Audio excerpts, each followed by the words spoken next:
Chapter 1054. In terms of archery, if the 1st Cavalry Division said that they were the 2nd, then no one would dare to say that they were the 1st. They were able to hit their target 9 times out of 10 when they were riding on a bumpy horse, not to mention when there was no interference. Now, thousands of arrows were released at the same time. After just one round of arrows, less than 20 of the 100 or so palace guards were left standing. Li Qi, who was sitting there, was not threatened by the arrows, but at this moment he was still scared to the point that his face turned pale. He was a famous king, and he had also created a prosperous era, but after all, he had not experienced the killing on the battlefield. When he really faced death, he was still afraid. "Don't shoot anymore," this king surrenders. Finally, he could not stand the threat and surrendered. With this shout, the seemingly powerful Siam immediately collapsed, becoming a stepping stone for the 5-star army to continue to rise. The long night finally passed, and the moment the sky slowly brightened, more 5-star army entered the city. Until noon, with the King Li Qi's declaration of surrender, and the 1st grade General Ha Chunwang took out the commander's seal to command the army, Siam immediately became a record in history. Yang Chundong followed the army into the city. This time, he took the risk to enter the city with the speed of lightning. Every step of the plan was very crucial. It could be said that if there was a problem at any step, it would lead to a confrontation between the two armies. If that was the case, he did not know how many days it would take, and how many people would have to die to capture Bangkok. Fortunately, all the plans were implemented smoothly, and in the end he still won. As soon as he entered the city, Yang Chundong met the former Prime Minister Hamad and General Meng Wu in the palace. They would also be important talents who would help him manage and rule Siam in the future. In front of everyone, he first changed the name of Siam to Thailand Province, and then appointed a person named Zhang Zhao as the governor of Thailand. This management talent who had worked in the Chichen city for more than 4 years was finally released and became a real power manager. As soon as possible, restore the power of the people, restore the economy, and the migration of the population. I will ask you to do it. I hope that the next time this prince comes, this place will have changed greatly, and I will be able to see sincere and satisfied smiles on the people's faces. After stating his wishes, Yang Chundong arranged for people to send Li Qi to Crimson Nest City. He would become another king who was under house arrest there. He was not the first, nor would he be the last. The next day, Yang Chundong led the 1st Cavalry Division and the 1st Cavalry Division of the new 1st Army to the Liangshan area in the north. In his heart, he was more concerned about his Han brothers. Before he left, he also gave a certain explanation about the Thailand province and the Daf country. The 1st Sea Division went to the Daf country and surrounded the Daf country's capital with the 3rd Sea Division. The 2nd Sea Division wandered around the Gulf of Thailand to declare the sovereignty of this place and not allow any forces to enter and invade. The 2nd Army Commander Luo Pa temporarily stayed in the Thailand province, together with a coalition of 100,000 foreigners. They were responsible for the security, defense, and the task of reorganizing the 380,000 Siam army. The 6th Division went north to Laos province and cooperated with the governor, Luan Shaochen, to continue to be responsible for the suppression and deterrence of the Awol dynasty. The remaining 100,000 foreigners continued to go north and followed Yang Chundong to the Liangshan area. They were responsible for the possible battle there against Nanming King Zhu Huaiqiu and the Bengal army. If there was time, Yang Chundong certainly did not want to run around. He would first stay in the newly established Thailand province for a while to stabilize the situation here. Now it was November. After a month, he would return to Crimson City before the end of the year and celebrate the new year with his wives. Especially since the first madam, Hu Yen, was pregnant and needed him to comfort her.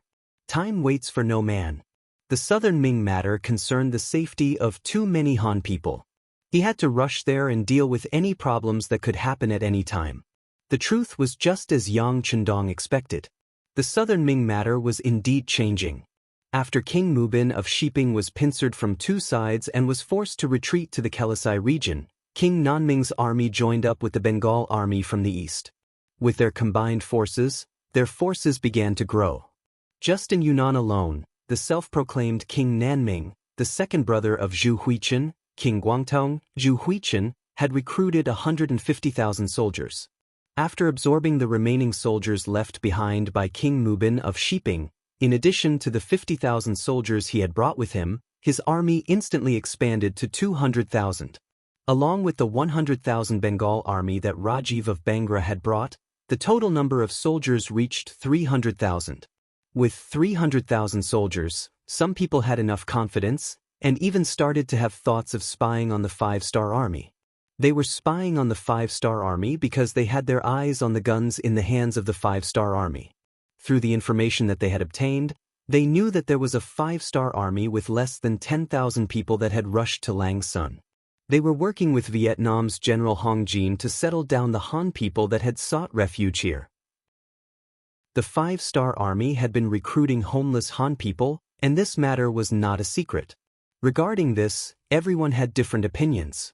In this era where human rights were not valued, the lives of the commoners were like grass. This was especially so for the commoners who had no money and no food. Using the word refugees to describe them was the most appropriate. They really did not know what they could do by recruiting such people. Was it really because they had too much food to eat? Although the appearance of high-yield crops like potatoes had indeed solved the problem of the commoners' stomachs. However, with so many commoners going over, not only did they have to eat, but they also had to wear clothes and housing. All in all, it was not a small financial burden. Even if one had a large family, facing such a huge population, one would not be able to handle it. In truth, at the start of the year, when Yang Chendong was still in Chichen City, they had already started to test out the pension insurance policy. It was not much different from the future, except that the workers and commoners would pay a certain amount of insurance each year, ensuring that they would not have to worry about food and clothing in their later years. The only difference was that the age limit for men to receive insurance was set at 50 years old, while women were set at 48 years old. After all, in that era, people's lifespans were relatively short. If they could only retire at 60 years old, it would be a huge blow to everyone's enthusiasm. Because it was a trial, only the Han people could participate in the insurance. Other foreign races did not have the right to participate in this policy. Even so, they were not able to receive much gold and silver, which greatly reduced the financial burden on Chichen City. Yang Xie was very good at earning money, this was publicly acknowledged. Their products were very diverse, and just from the business side, the profits they brought every year were shocking. However, at the same time, they could also spend money. Some provinces were still not self-sufficient and still needed to rely on Chichen City for subsidies. In addition, there were constant battles, and the financial pressure was immense. Once this insurance policy was released, it would indeed solve a lot of problems. It would also allow Yang Shi to have the ability to continue recruiting more homeless Han people. Zhu Huichen did not know about this, nor did he care about it. What he was interested in was the firearms in the hands of the High 7th Division. He had thought that if he could obtain such advanced weapons, when he faced off against the Southern Ming Empire, his confidence would be greatly boosted. Even unifying the entire Southern Ming Empire would not be a problem. With this thought in mind, Zhu Huichi looked for General Rajiv of the Bangladesh Army and Wu Yingtu of the Miao province, who followed him to discuss whether they should ambush a 5-star army and snatch their weapons.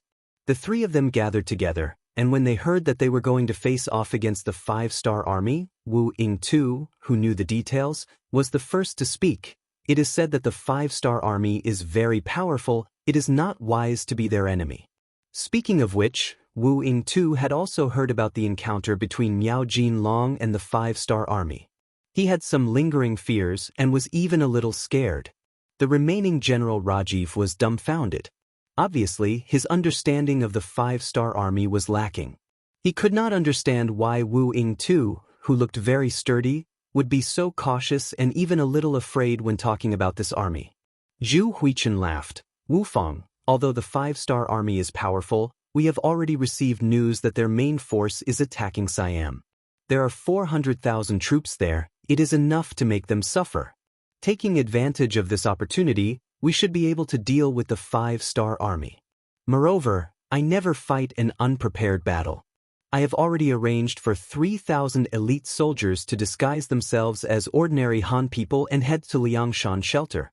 Once we launch an attack, we can attack from both sides and victory will definitely belong to us. At this time, Guangdong King no longer hid his trump card and showed it to everyone. At this point, Wu Yingtu finally stopped talking. After all, his Miao army only had 10,000 soldiers out of the 200,000 soldiers.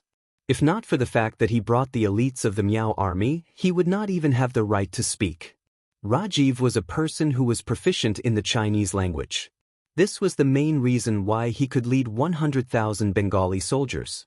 When he heard that he could take advantage of the situation, he could not help but say, "Since that is the case, what are we waiting for? Your Highness, let's make our move tonight." "Sai, there is no hurry. The agreed time is 3 days later. We still need to wait for the brothers over there to be ready," Zhu Huichen said calmly. Obviously, he already had a card up his sleeve. The 3,000 elite soldiers were indeed arranged to enter Liangshan shelter. Regarding this matter, the commander of the 7th Army, Tian Su, who was in charge of the shelter, and the temporary general of the shelter, Vietnamese General Hong Jin, knew nothing about it. There were simply too many Han people who came to seek refuge and protection every day. There were so many that they did not even have the time to distinguish between them. This also caused the shelter to be a mix of good and bad people, and even incidents of fighting occurred frequently. Chapter 1055. As long as no lives were lost, the 5-star army would not care. After all, they did not have enough manpower to do so. The 7th Army had over 8,000 men, and even with the 15,000 men of Vietnam General Hong Jin, they only had about 20,000 men. Facing the hundreds and thousands of Hans that were rushing over every day, they were not strong enough. "General Hong, I've already received a telegram. The matter at Sianluo City has been resolved. Currently, the 6th Young Master is leading 2 cavalry units north. We just need to stabilize the situation. Once the 6th Young Master arrives, everything will be fine." Tian Su looked at the number of people in the shelter and felt worried. However, he did not show it on his face. As a general, one of the most important things was to learn to be calm. No matter what the situation was, they would not panic. As an experienced veteran, Tian Su naturally understood this principle. When he heard that the 6th Young Master was leading his elite cavalry towards Lang Sun, the worried Hong Jin heaved a sigh of relief. "That's good. How about this? I'll immediately arrange for the troops to send a group of people back. Otherwise, as the number of people in the shelter increases, there will be problems sooner or later." Arranging for the troops to send the people back would require them to pass through the Lang Sun rainforest. That meant that they would have to split up. Tian Su, who was already lacking in manpower, did not object. He agreed and said, "All right, I'll leave it to General Hong." Just like that, the 5-star army, which was originally lacking in manpower, was split up by another 3,000 soldiers. As such, the total number of soldiers left in Langshan was only slightly over 20,000. However, there were still 50,000 civilians left in Langshan. Furthermore, more and more people were arriving every day. At this rate, the pressure would only increase. What was even more unexpected to Tian Su was that among the nearly 50,000 people, there were also 3,000 elite soldiers sent by King Guangdong, Zhu Huihua. They disguised themselves as ordinary people and scattered around. In the chaotic situation, they did not attract the attention of others. It was only on the night of the appointment that these people began to gather together. Some of the smarter ones had already figured out the timing and method of the 5-star army's change of guard. Considering the limited manpower, Tian Su decided to use the Cold Front Army and the Vietnamese Army to defend together. They would rotate every 6 hours, and there would be 4 shifts a day. Each shift consisted of a battalion of Cold Vanguard soldiers and 1,000 Vietnamese soldiers. The Vietnamese Army was mainly in charge of the safety and order of the shelter, while the Cold Front was in charge of defending the outer perimeter, preventing the Prince of Little Nanming's army and the Bangladesh Army from launching an attack on them. On this point, the Heavenly Strategy Division Master and General Hong Jin came to an agreement. They did not think that the opponent had the guts to provoke them. However, for the sake of safety, they still made a basic defense. That night, Battalion Commander Zhou Shishue brought a battalion of 400 soldiers to take over the defense. They would be responsible for the security of the perimeter for the next 6 hours. At that time, the sky would be bright. It was November. Even in the south, it was cold in the mornings. After the soldiers arrived at their positions, they quickly quieted down. In order to preserve the heat in their bodies, there were very few people who spoke. After Battalion Commander Zhou began to change the defense, Zhu Jian also began to gather his 3,000 subordinates to prepare for a counterattack. According to Prince Guangtong's plan, they had decided to launch a surprise attack at night, leaving them less than an hour. Zhu Jian was a subordinate that Zhu Huiyun had favored, and this time, he had given him such an important mission.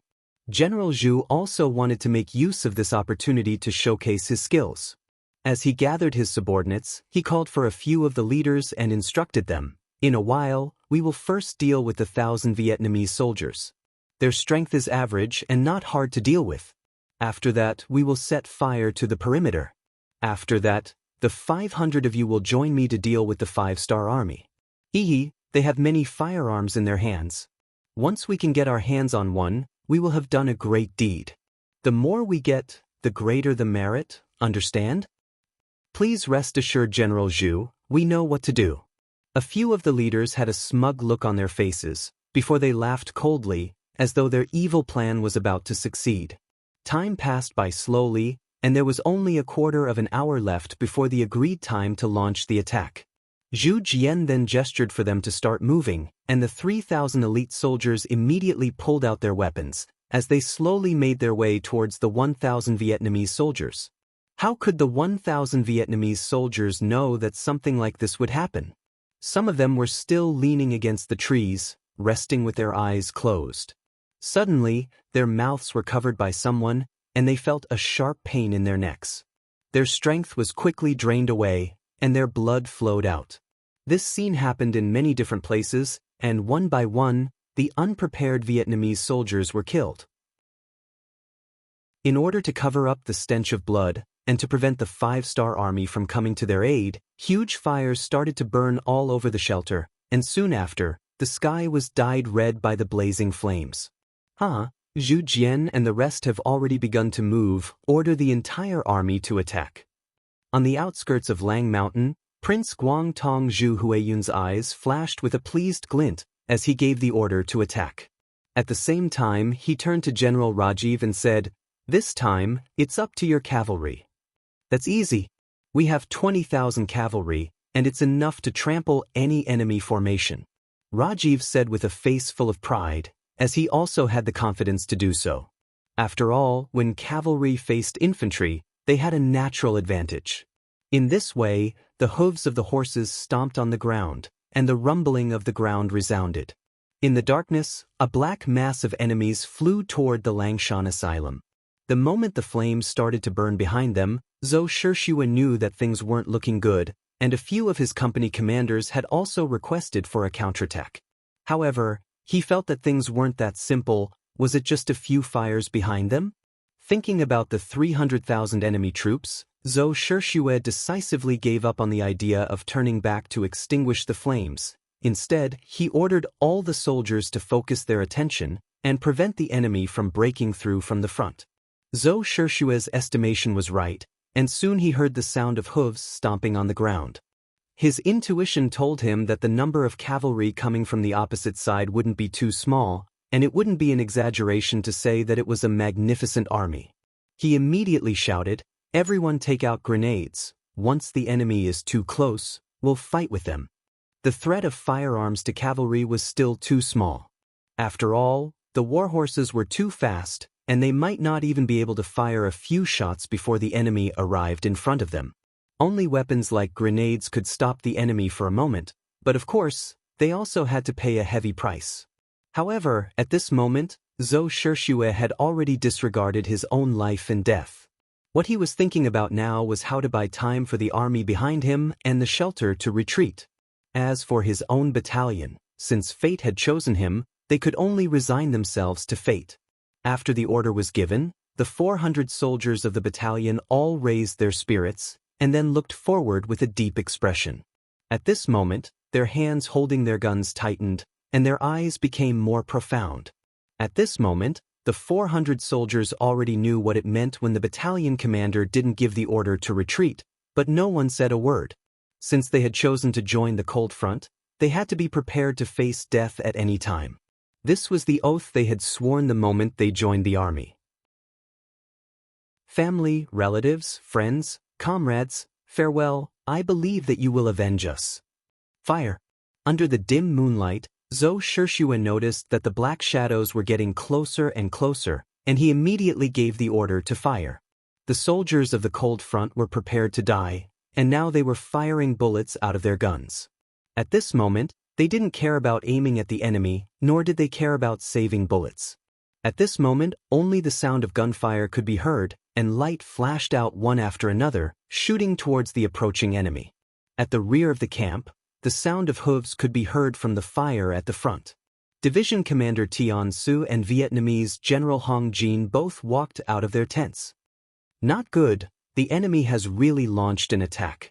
General Hong quickly split the men into two groups. One group will take the supplies, while the other group will rush to the shelter. Take as many people as you can. If you can't take the supplies, burn them on the spot. Don't leave them for the enemy. The rest of the 7 divisions, follow me and attack. Tian Su only stayed silent for a few breaths before he made a series of military arrangements.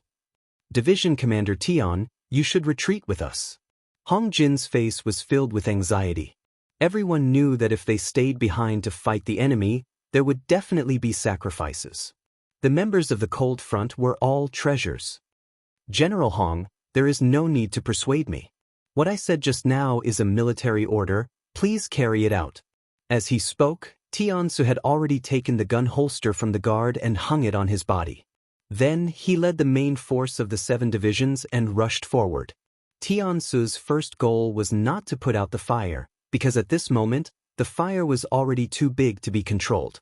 What he wanted to do now was to rescue the battalion that was responsible for defending the perimeter. That was the 400 Cold Front brothers. However, the soldiers of the 7 divisions had only rushed forward a few hundred meters when a series of explosions sounded in their ears. From afar, they could see flashes of fire. Seeing this, Division Commander Tian Su couldn't help but punch a tree beside him, his face filled with anger. As a soldier of the cold front, he naturally knew what caused the explosion. It was definitely caused by a grenade being ignited. Considering the limited range of the grenade, didn't that mean that their comrades had already come into close contact with the enemy? Chapter 1056. That was an opponent with 300,000 soldiers. With only 400 people, it was easy to guess what kind of situation would occur. Everyone knew that the entire battalion of Lung Feng brothers was probably going to be wiped out. What should we do? 1st Regiment Commander Bu Hai walked in front of Tian Su and asked for instructions. His mood was very heavy since this battalion of soldiers belonged to his regiment. Stop advancing. Plant landmines to stop the enemy from advancing. Then retreat in batches. Even though Tian Su wanted to lead his brothers to charge forward, his rationality told him that this was not the time to fight. There were still many people in the shelter who had not retreated. They had not completed their mission and could not do as they pleased. 1st Regiment Commander Bu Hai also had an indignant look on his face. He was sad that he couldn't save his comrades, but he also knew that the decision of his division commander was correct. With just one division, it was impossible for them to defeat the 300,000 enemy, not to mention the existence of the cavalry. Plant landmines and retreat as we fight. Bu Hai said with hatred. The moment he turned around to carry out the order, tears flowed out uncontrollably from the corner of his eyes. At the front line, grenades were detonated one after another. Cold vanguard soldiers died together with the enemy cavalry. Not even their bones were left behind. In just 15 minutes, the 100 soldiers of the 1st Battalion had all died. Battalion Commander Zhou Shishue's eyes were filled with tears as he gave another order, 2nd Company, forward. Even though they knew that they would die without a doubt if they charged forward, the 2nd Company commander and all the soldiers did not hesitate at all. After agreeing, they all ran out of the trench. If one looked closely, one could see that everyone was holding at least 2 grenades in their hands. It was clear that they were prepared to take the enemy down with them. Boom, boom. Another explosion sounded. Second company, down. Third company, down. Very quickly, the third company was also gone.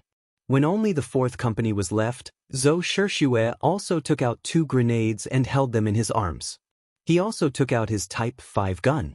He would rather die than let the gun fall into the hands of the enemy. The gun would be there if the person was alive, and the gun would be destroyed if the person was dead. This was the death rule that the Cold Vanguard soldiers had to abide by. Comrades, we won't die in vain. The 6th young master will definitely avenge us. Everyone charge with me. Following Zhou Shishue's shout, hundreds of soldiers rushed out of the trenches in a scattered formation towards the incoming cavalry. Every one of them looked like they were ready to die, with smiles and satisfaction on their faces. Boom, boom, boom, boom, boom. The sounds of explosions were endless. This was a heroic song, a song composed by the soldiers of the Cold Vanguard. They used their actions and their lives to illustrate what it meant to fight to the last second, what it meant to die a worthy death, and what it meant to die a worthy death. Zhou Shishue's 1st battalion of 400 soldiers had all died in exchange for the 5-star army's time to retreat. Other than the rations that they brought with them, the rest were all burned. They didn't leave anything for the enemy. It was just that because they were in a rush, out of the 50,000 civilians, only 10,000 were brought away. It was just that once the war started, the situation was too chaotic. They didn't listen to orders and ran around randomly. There were even some who directly escaped to the barracks of the Little South Ming Army. The 5-star army took the initiative to retreat into the Liangshan rainforest. Once they entered the forest, there were giant trees everywhere. If one were to enter the forest without any experience, he or she would be surrounded by danger. This kind of natural protective environment stopped the Little South Ming Army and the Bangladeshis from chasing after them. After the battle, they destroyed the 5-star army's shelter and captured 40,000 civilians.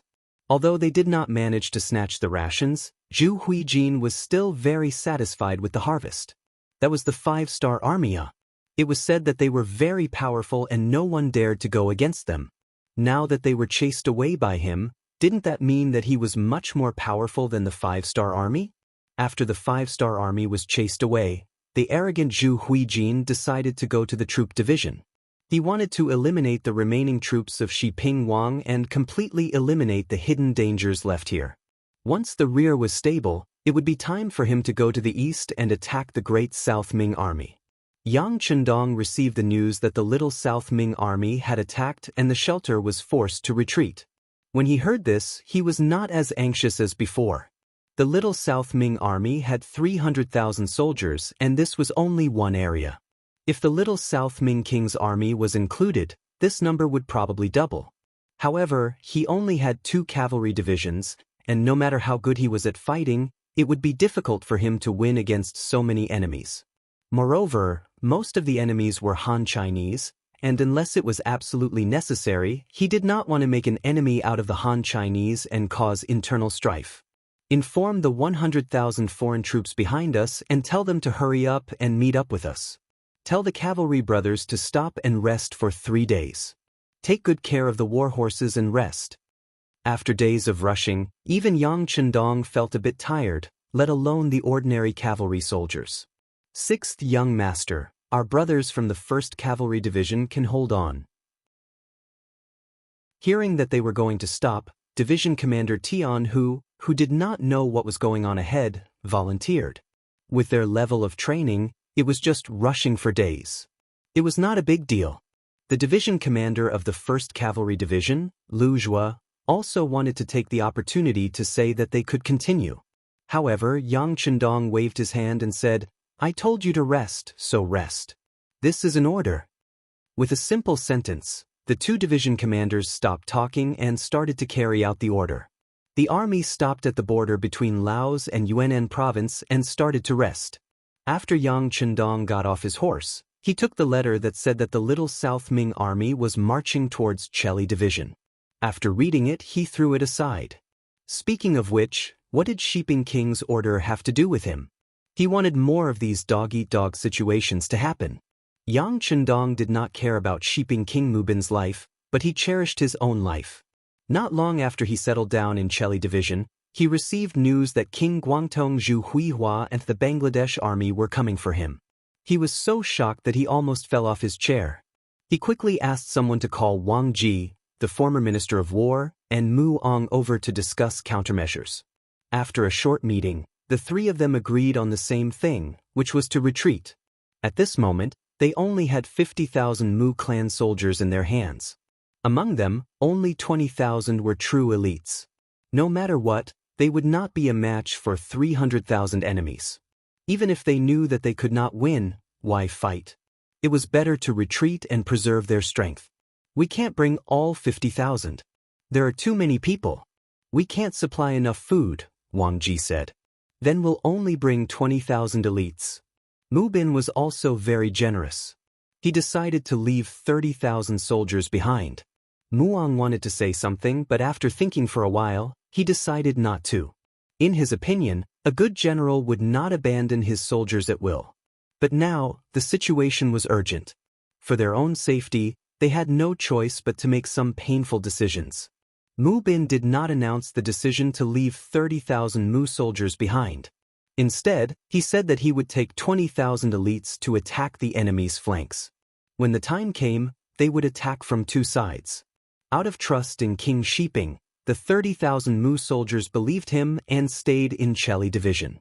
However, when they were surrounded by a large number of soldiers and did not see King Sheeping appear, they realized that they had been deceived.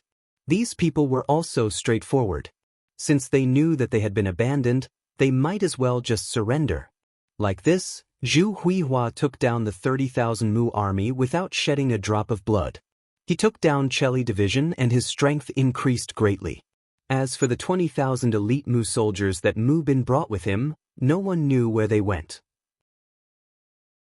It was as if they had disappeared into thin air. However, Zhu Huihua thought that the other party only had 20,000 people. They could not cause any trouble. Zhu Huihua did not care about it. The most important thing was that he had received news that Bugnam of Gojoseon was coming to him with his men. This attracted all his attention. Bugnam of Gojoseon Yang Chendong's debut was like a mystery from the beginning. Even if the five-star army now had great power, it was still puzzling how he rose to such a scale. It was as if there was an additional force in the realm. In particular, ever since the establishment of the five-star army, it had been successful in every endeavor. No opponent seemed to be able to stop their vanguard. This made his status even more legendary. Just based on this, Zhu Huihua wanted to have a battle with him. He wanted to see if the other party was really as powerful as the legend said. Zhu Huihua was still thinking that if he could defeat Bugnam of Gojoseon, his name would be spread all over the world. At that time, it would not be impossible for him to seek the title of emperor. Yes, Zhu Huihua had always been very ambitious, especially when it came to his brother, the former King Minzhuang, the current King Little Nanming. Zhu Huihua had always wanted to replace his brother, but he just lacked the right opportunity. Now that he had more than 300,000 troops in his hands, he believed that the opportunity had come. As long as he could defeat the five-star army led by Bugnam of Gojoseon, then he would have the qualifications to challenge his brother. He would also usher in his own career and glory. Having confidence was one thing, but the battle record of the five-star army was there. Moreover, they also had firearms. All of these made Zhu Huihua have no choice but to deal with them. He called over a group of generals and began to discuss the strategic arrangements. When it came to war, this person still had some ability. More than 300,000 soldiers were spread out according to his arrangements, scattered in the borders of Yunnan and Guangxi. It was guaranteed that as long as the five-star soldiers left Langshan, they would be able to pounce on them like locusts, encircling them and eating them. Time passed day by day, and both sides began to make arrangements. Yang Chendong also waited for the arrival of the 100,000 foreign allied troops. Under his command, the 100,000 troops were divided into 5 divisions. Each division had 20,000 people. Chapter 1057. Furthermore, he had chosen 4 company leaders from the Black Cavalry to be the division commanders. These people had already displayed their talent and ability to command troops. Now that they finally had the chance to lead troops, their wishes had been fulfilled. These 5 people were the 1st Regiment Commander Nyo Duo, the 2nd Regiment Commander Tu Hai, the 3rd Regiment Commander Luan Xiaozheng, the 4th Regiment Commander Chu Duo, as well as the 5th Regiment Commander Mo Benyi. The 5 of them were all promoted to senior colonel and could be considered to have been promoted to the front lines. The 5 foreign races, the 1st Cavalry Army, and the 1st Cavalry Division, a total of 120,000 people had passed through Yunnan Province and the rainforest, heading straight for Langsun. While waiting for the army to arrive, Yang Chendong had also thought about how to deal with the Han army. Although he did not wish for the Han people to exhaust themselves, it was just a thought in his mind. Since it was a war, there would always be deaths. Blindly thinking about settling the southern Ming issue peacefully was not going to work. Only by fighting a few battles and letting the other party feel pain and fear would they be able to sit down and negotiate. Sometimes, the truth was decided through fighting. Regardless of whether Yang Chendong wanted to admit it or not, this was the truth. Since that was the case, he would just fight. After making up his mind, Yang Chendong changed his hesitation and gave the order to advance. However, he added a sentence at the end that there was no need to be courteous when facing the Bangladesh army. If they could kill, then kill. Only when facing the Han army, if they could capture, then capture. For this reason, he set a standard for the 100,000 foreign races. What reward would they receive for killing 1 person? What reward would they receive for killing 3 people? What reward would they receive for capturing 1 person? What reward would they receive for capturing 3 or more people, etc.? The 100,000 foreign races who had originally wanted to use the military to change their lives were all excited when they saw the reward system. They knew that it was time to realize the value of their lives. As long as they performed perfectly, not only would they benefit, even their families would also benefit. As a result, the morale of the army was extremely high. Once they left the rainforest area, they would have a showdown with the southern Ming Empire's army. In order to fight this battle well, long before Yang Chendong arrived, the 7th Army had already sent out all of their scouts. In addition, Chief of Intelligence Yang Chendong had also sent out a large number of department elites to the 2 provinces to investigate the enemy situation.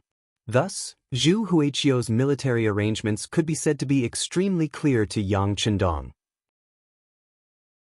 Looking at the summary of intelligence collected by various departments, Yang Chendong couldn't help but sigh. This Lord Guangtong is not an idiot, he's really something. This judgment was based on Zhu Huiqiu's battlefield layout. From the intelligence, the enemy's military arrangements were very appropriate and orderly. It could basically guarantee that once one area was attacked, the other armies could quickly provide support. If things went wrong, the 5-star army would be entangled and then be drowned by the enemy's human wave tactics. The sand table was placed in front of him.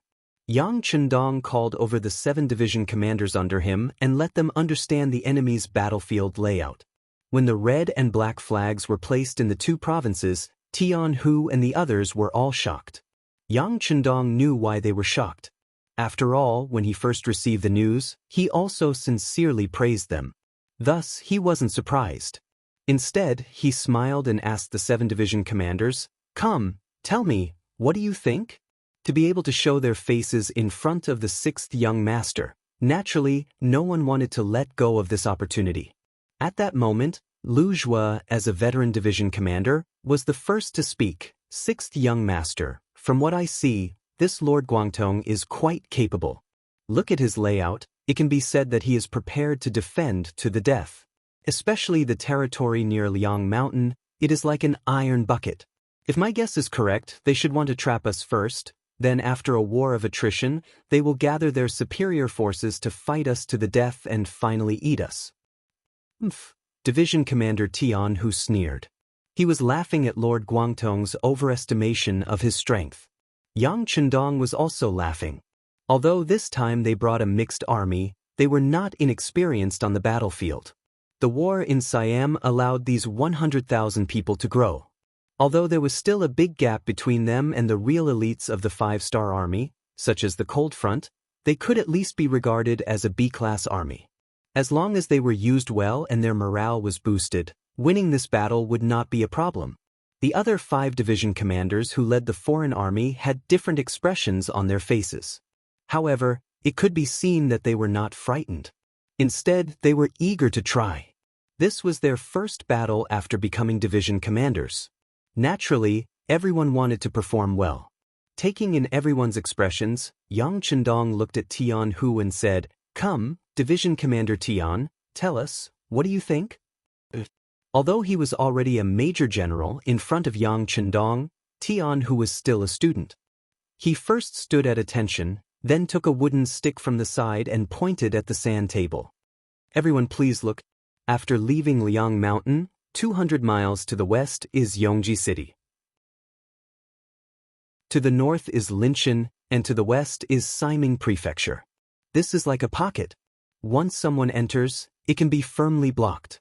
This is also the problem we will encounter after leaving the mountain." "That's right." The other division commanders, including Yang Chendong, nodded gently. Obviously, everyone agreed with this statement. At the same time, everyone wanted to hear what Tian Hu was going to say next. The problem was already in front of them. How to solve it was the most important thing. Yang Chendong also stared at Tian Hu. He already had a solution in his heart. He just didn't know if the two of them thought of the same thing. Under everyone's expectant gaze, Tian Hu opened his mouth. "Once we are surrounded by the enemy, it will be extremely difficult for us to eliminate them with the advantage of their military strength. If we fight with force, even if we can win, it will only be a lose-lose situation. Therefore, the only thing we can do is to break their arrangements. We can only rely on speed." When he heard the word speed, Yang Chendong's brows couldn't help but rise high. A satisfied expression appeared on his face. This result was exactly as he had expected. It seemed that Tian Hu already had the demeanor of a general. Without looking at other people's reactions, Tian Hu opened his mouth again. "In terms of military strength, we are inferior to the enemy. In terms of understanding the terrain, we are also inferior. Most of us are composed of foreign allied forces. We have just entered the southern Ming land, and there are many aspects that we need to adapt to. Just from this analysis, the situation is not good for us. But please don't forget that we still have 2 cavalry divisions, and one of them is the 1st Cavalry Division. This is our advantage, an advantage that the southern Ming army can't reach. As long as we fight with speed, we can disrupt the enemy's arrangements. As long as we don't let the enemy form an encirclement, we will have the opportunity to break them one by one. At that time, it will depend on whether everyone can grasp the opportunity." After finally expressing his opinion, Tian Hu returned to his original silent appearance, leaving the other division commanders there to discuss whether Tian Hu's plan was feasible. Yang Chendong saw everything in his eyes, but he didn't intend to interrupt. He just wanted to take the opportunity to see everyone's performance. After all, he wouldn't be able to stay with these division commanders in every battle. His ability to be independent was still being developed. After a short while, everyone stopped their discussion. Tu Hai, the commander of the 2nd Military Division, asked on behalf of the other commanders, "Commander Tian, we all know what you mean. But where do you plan to attack first by attacking the slow with speed?" "Linshan." Tian Hu pointed to the north on the sand table and said, "This place is bordered by Yongji to the west and Saiming residents to the west. As long as we can disrupt this place, it will be the same as cutting off the enemy's gathering.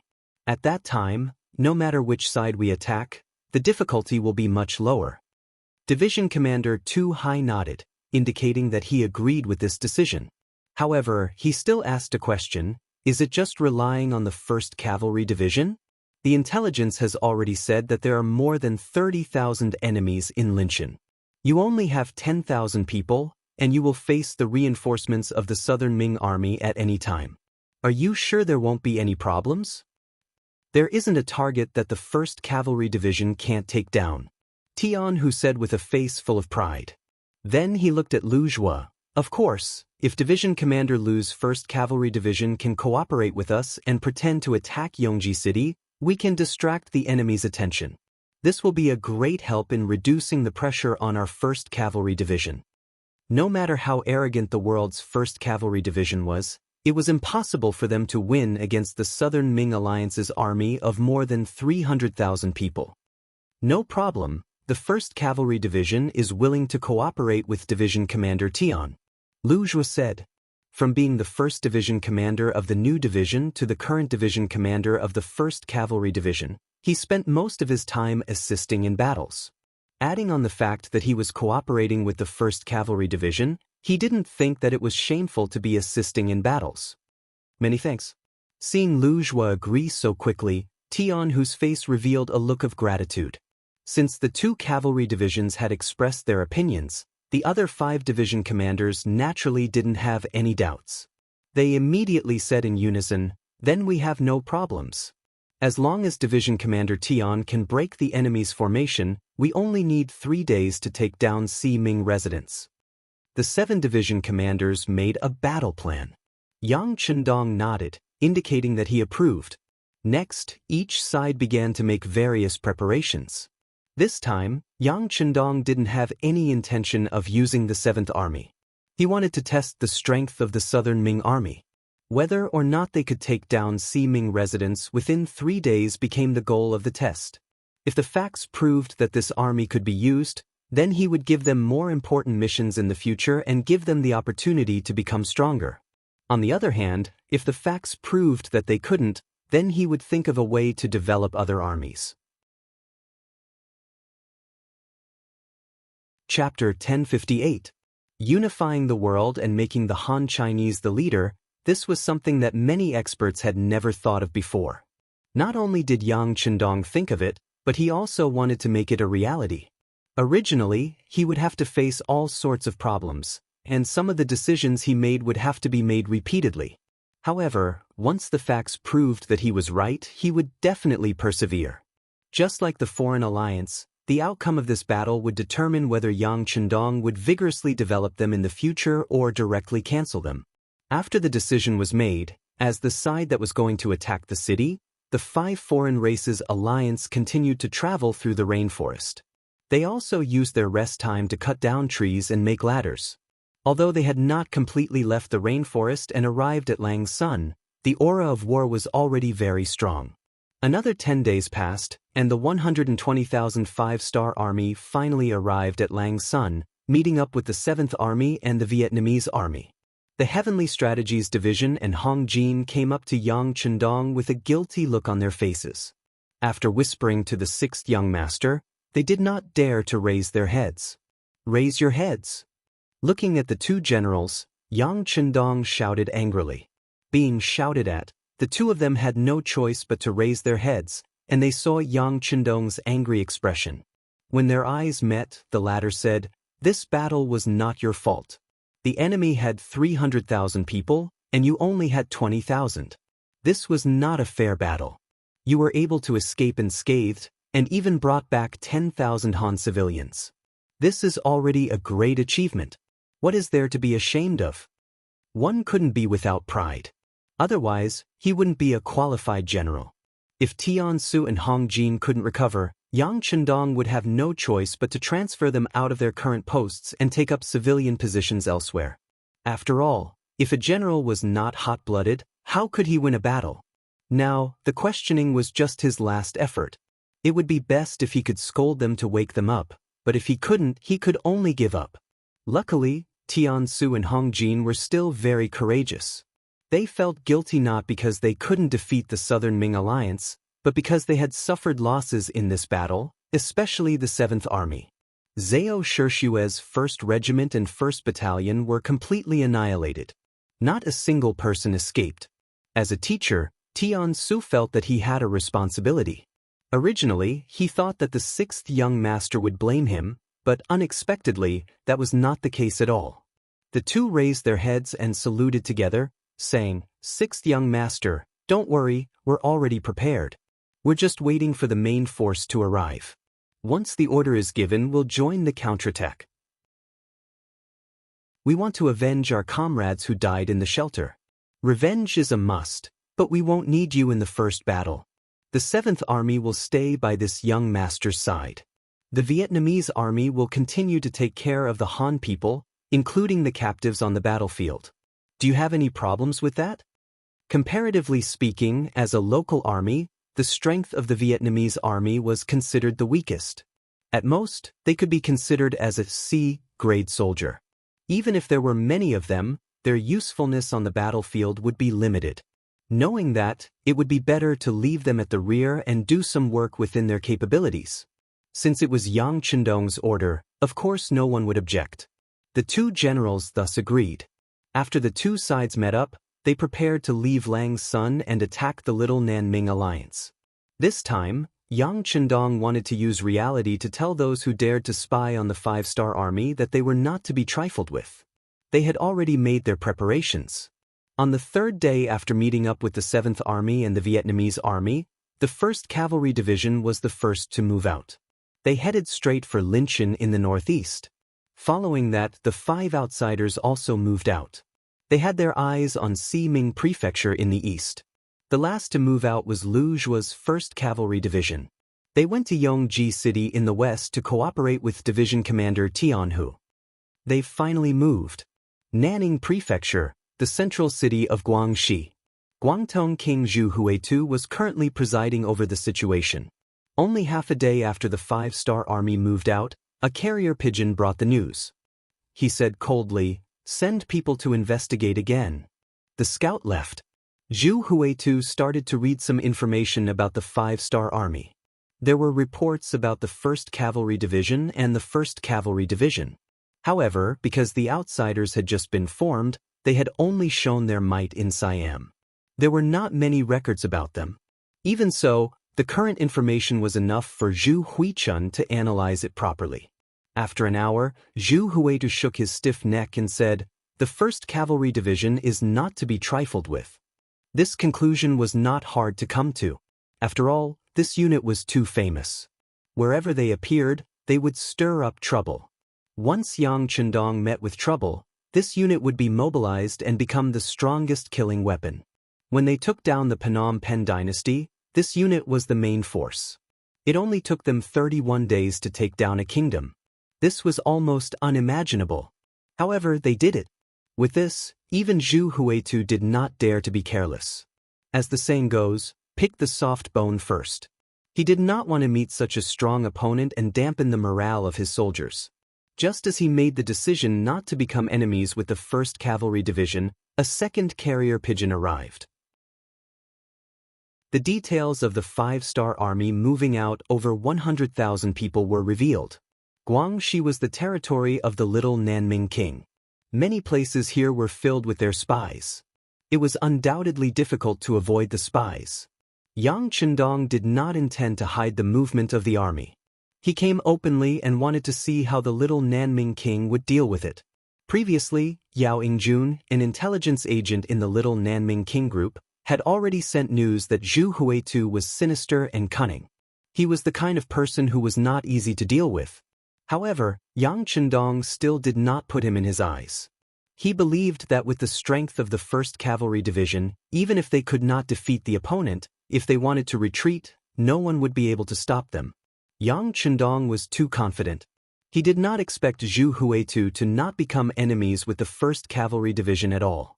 Instead, he targeted the 1st Cavalry Division. It was better to break one finger than to injure all 10. Zhu Huitu wanted to make a name for himself through the battle with the 5-star army. Therefore, he was already prepared for a tough battle. With the advantage of military strength, he believed that as long as the plan was good, he would be able to achieve his goal.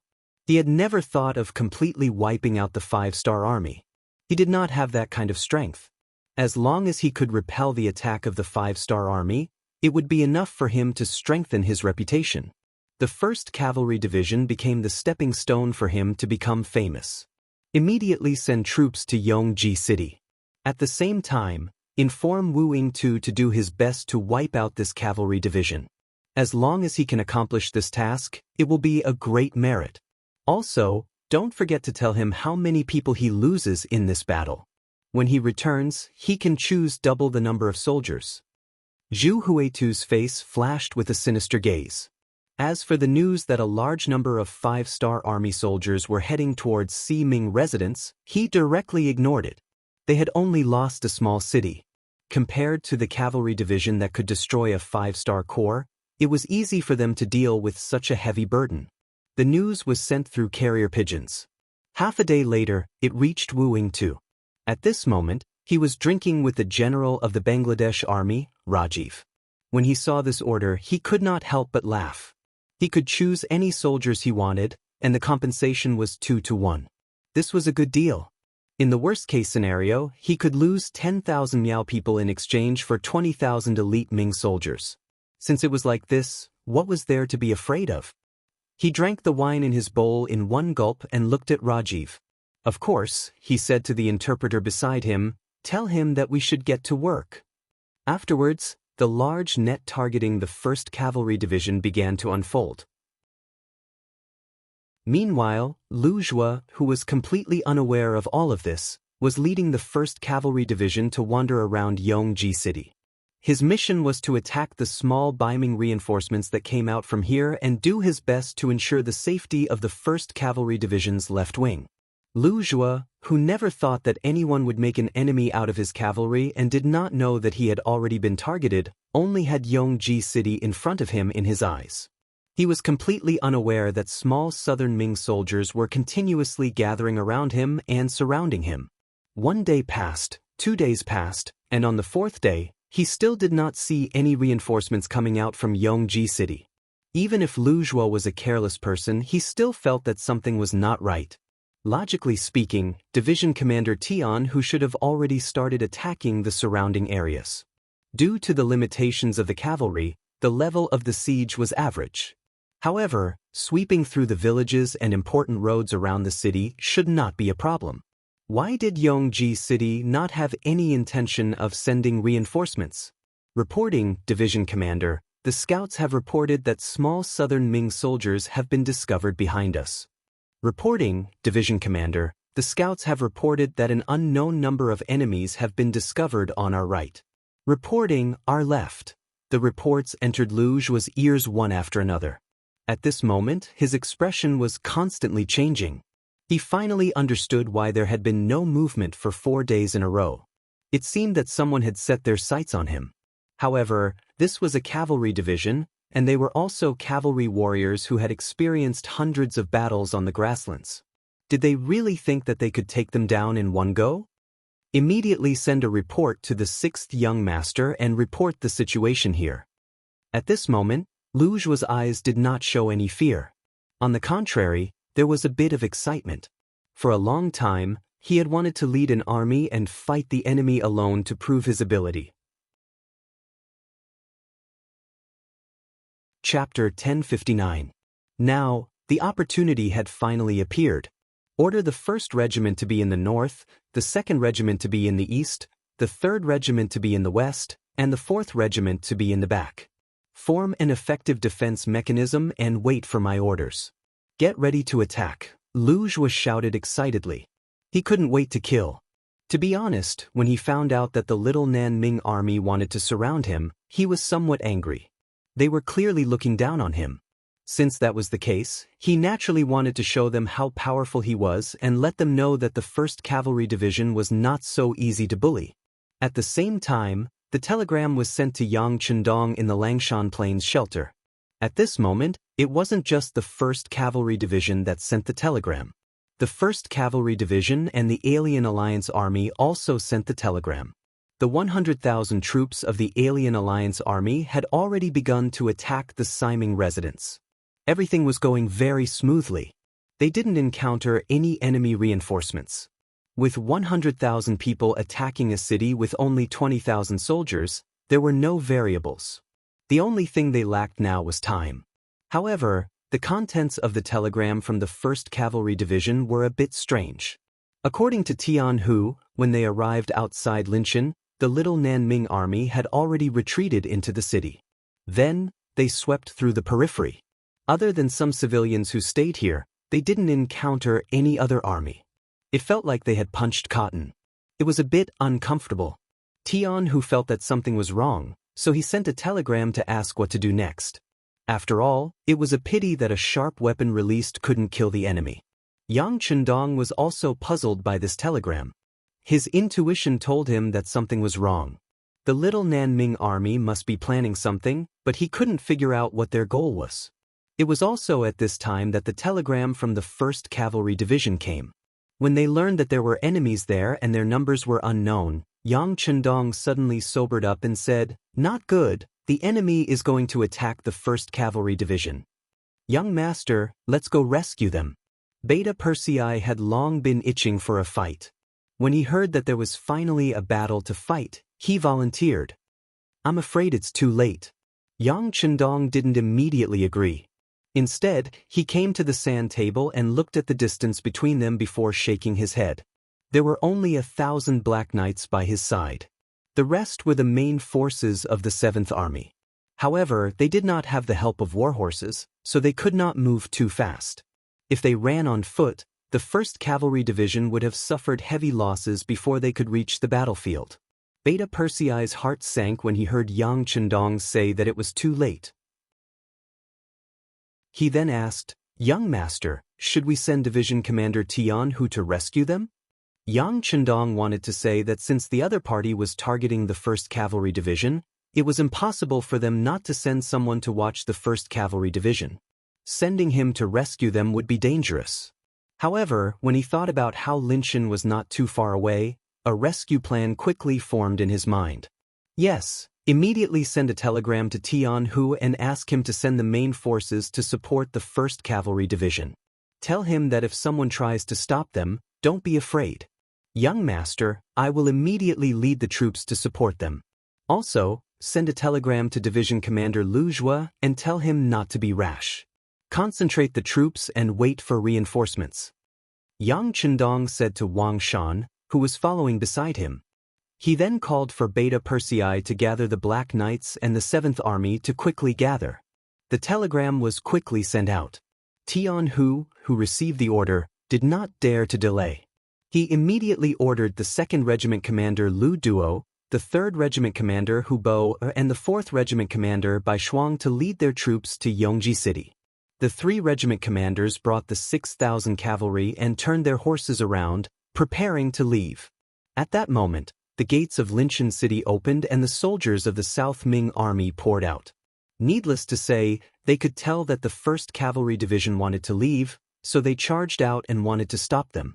"Division Commander, what should we do?"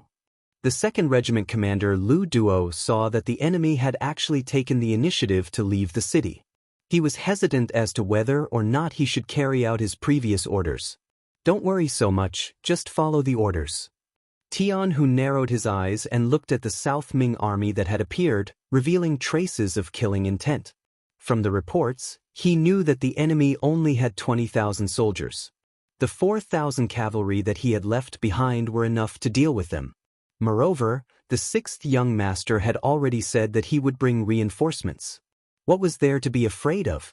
Knowing that their division commander had made up his mind, the 3 regiment commanders looked at each other and raised the horsewhips in their hands.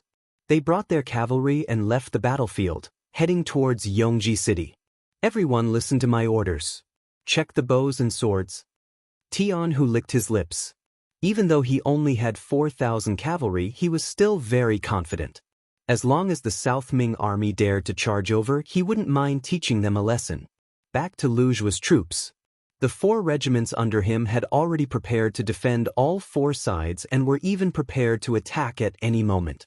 Yang Chendong's telegram had arrived.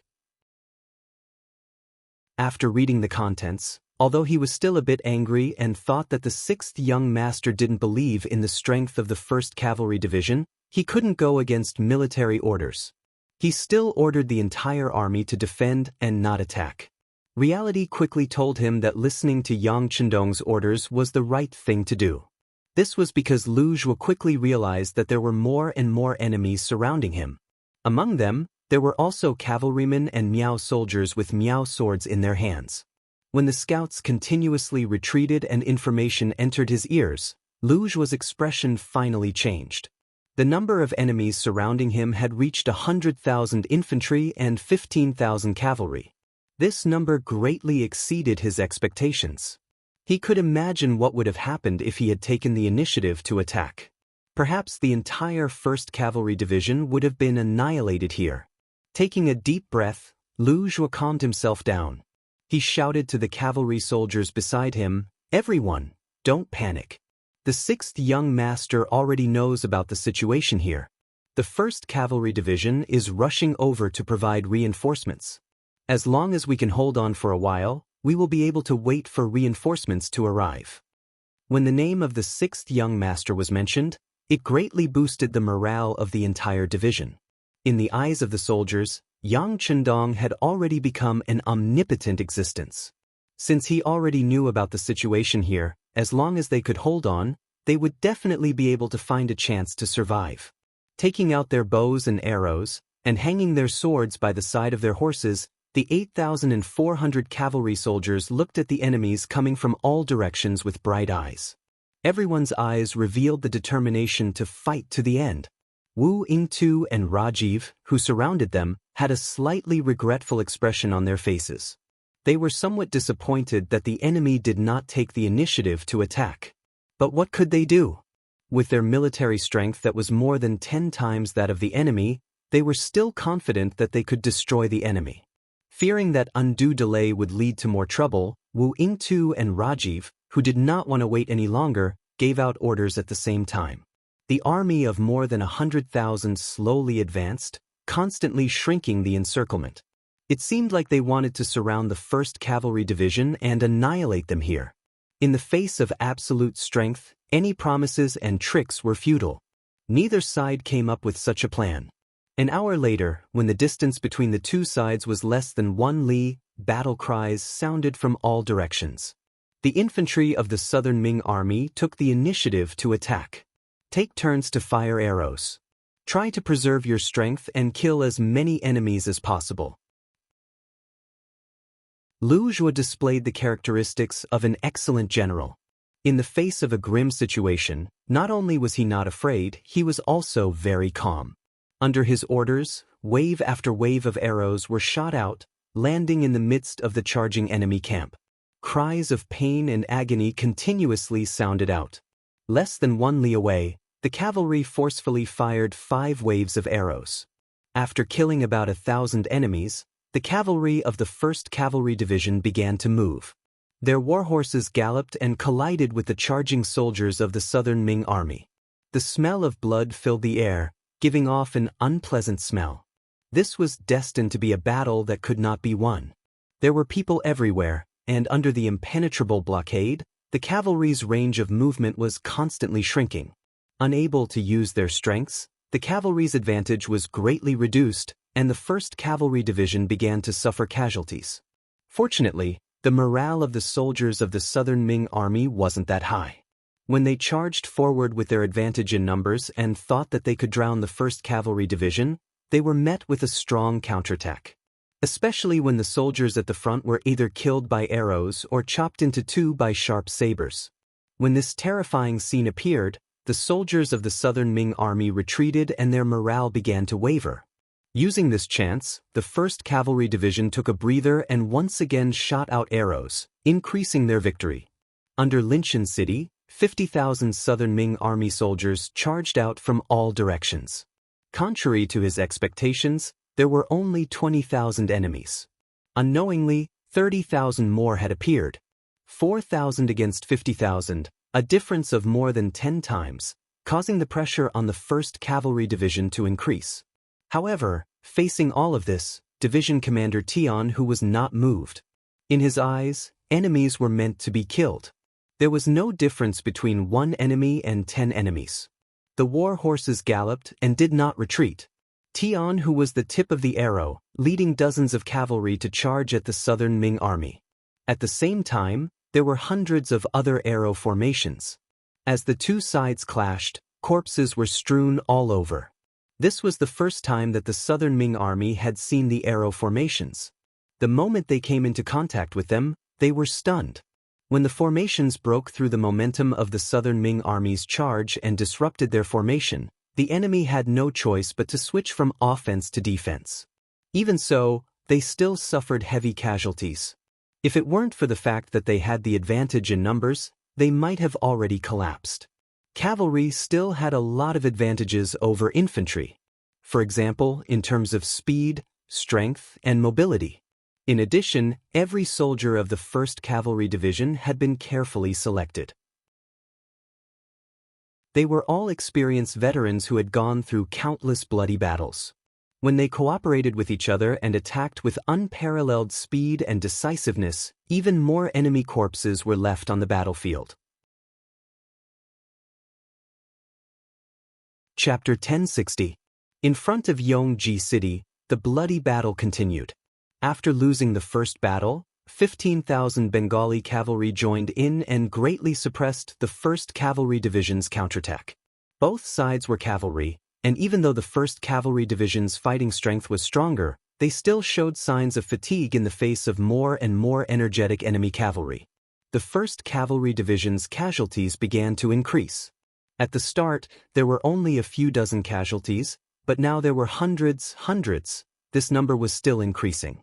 After 8 hours of bloody battle, the sky had completely darkened. Thanks to the weather, the southern Ming army stopped attacking and only surrounded them. Using this opportunity, Lu Zhuo ordered the soldiers to rest and reorganize. Then, countless soldiers jumped down from their horses with tired faces. It was also at this time that Lu Zhuo, as the division commander, noticed that around 2,000 soldiers had died in battle and 500 were seriously injured. The other soldiers were also injured. After knowing that more than a quarter of the soldiers had died, Lu Zhuo's face became terrifyingly gloomy. He called over the telegraphist beside him and told him to report this situation to the 6th young master. At the same time, he added that he and the 1st Cavalry Division were prepared to fight to the last man. When Yang Chendong received this news, he was on the way to Linshan City with the Black Cavalry and the 7th Army. After reading the telegram, he put it aside. At this moment he didn't know what to say. All he could do was silently rush. At the same time, he had a clearer understanding of King Guangtong. He also admitted that compared to other great Ming generals, this person knew more about the art of war. He admitted that he had underestimated this King Guangtong. Yang Chendong also hoped that the reinforcements sent by Tian Hu would arrive quickly and help the 1st Cavalry Division. In reality, Lu Duo and the other division commanders didn't delay along the way. After receiving the order, they rushed over from Linshan City. Even when they ate on their horses. During this time, they met many enemy soldiers who tried to stop them, but they were all defeated by their unstoppable momentum. When the sky was about to brighten, they were finally less than 50 li away from Yongji City. When the sky slowly brightened, the Bengali cavalry once again attacked. Not only that, but there were also 10,000 Miao soldiers working together with them. The Miao soldiers were able to survive until now because of their hard work. Facing the encirclement of the Ming army at all times, their fighting strength gradually increased. Compared to normal Ming soldiers, their performance on the battlefield was better and more ferocious. 10,000 Miao soldiers and 10,000 Bengali cavalry surged forward, showing that the southern Ming army was ready for the final battle. Facing this, Lu Zhuo didn't have any intention of backing down. He personally led the cavalry forward. Although they didn't have the advantage in numbers, and their stamina wasn't as good as when they were at their peak after fighting for half a day, they had the confidence to survive. They had to persevere until the last moment when they couldn't hold on anymore. The battle continued, and lives could be lost at any time. The 1st Cavalry Division had more and more injured people, and the number of brothers who died also gradually increased. The team of 6,000 became 5,000, then 4,000. More than half of them had died, but there were still no reinforcements. Lu Zhuo didn't know how many enemies he had killed. His body was covered in blood. Some of it was his, but most of it was the enemy's. Another half an hour passed, and the number of casualties around him had exceeded 1,000. He knew that if this continued, the remaining 3,000 people would all be sacrificed here in less than an hour. Could it be that there was really no hope? Just as this thought appeared in Lu Zhuo's mind, a commotion came from the encirclement behind him. Then, a loud and familiar bugle sounded. This was the unique bugle call of the 5-star army when they were charging. When Lu Zhuo first heard it, he felt that this sound was so beautiful and pleasant to the ears. His entire body felt so comfortable. When he turned around, he saw the infantrymen of the Little South Ming army retreating to the sides like a tide. In the middle, a large number of cavalrymen were rushing in. It's the comrades of the 1st Cavalry Division. Our reinforcements are here. Retreat and quickly report back to the other side. Finally seeing hope, Lu Zhuo didn't know where he got the strength from.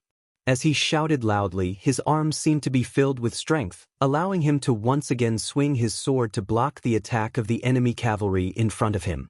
It was Lu Duo and the other 3 regiments of the 1st Cavalry Division's cavalry. They had rushed all the way here and finally arrived at the last moment.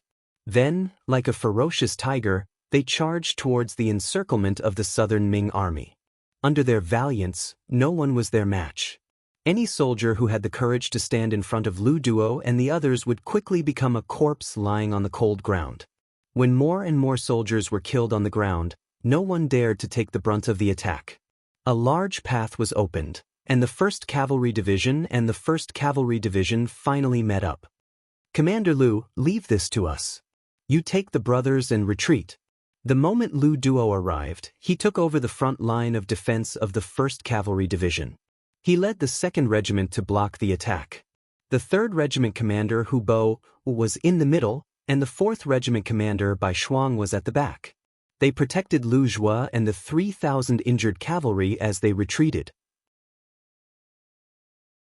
The moment Lu Duo arrived, he quickly taught the opposing Bengali cavalry how to behave.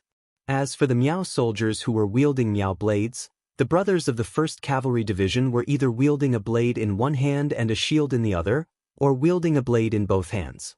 Only then did they understand why the enemy was called the 1st Cavalry Division, and how wrong it was to think that the 1st Cavalry Division was already very powerful. If you compare yourself to others, you'll die. If you compare goods, you'll throw them away. When Lu Duo's 2nd Regiment appeared, although there were only 2,000 people, they gave off the feeling that they were an army with thousands of men and horses. The first to suffer heavy losses were the Bengali cavalry. Because they were cavalry, they were used to being high and mighty. Normally, they would look down on the infantrymen. In their eyes, they were the strongest. However, just a day ago, 1st Cavalry Division taught them what to do, let them know what kind of disastrous price they would pay if they underestimated their opponent. They taught them that even though they were both cavalry, the difference in strength was like heaven and earth. They originally thought that the cavalry of the 1st Cavalry Division was already very strong. After all, to be able to hold on for so long under the attack of so many infantrymen and twice the number of cavalry was already very difficult.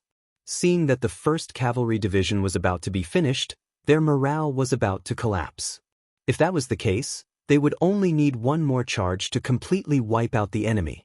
However, another cavalry appeared, and the enemy's 2,000 cavalry dared to charge head-on. Looking at the close to 10,000 Miao soldiers and the countless southern Ming soldiers around them, the Bengali cavalry laughed. They laughed. There were still people in this world who didn't know death.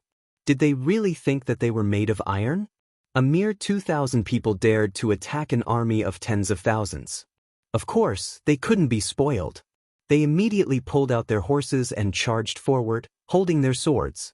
They wanted to teach these new 5-star army cavalry how to write the word death. Then they indeed knew what the word death was. Unfortunately, they were the ones who died and not their opponents.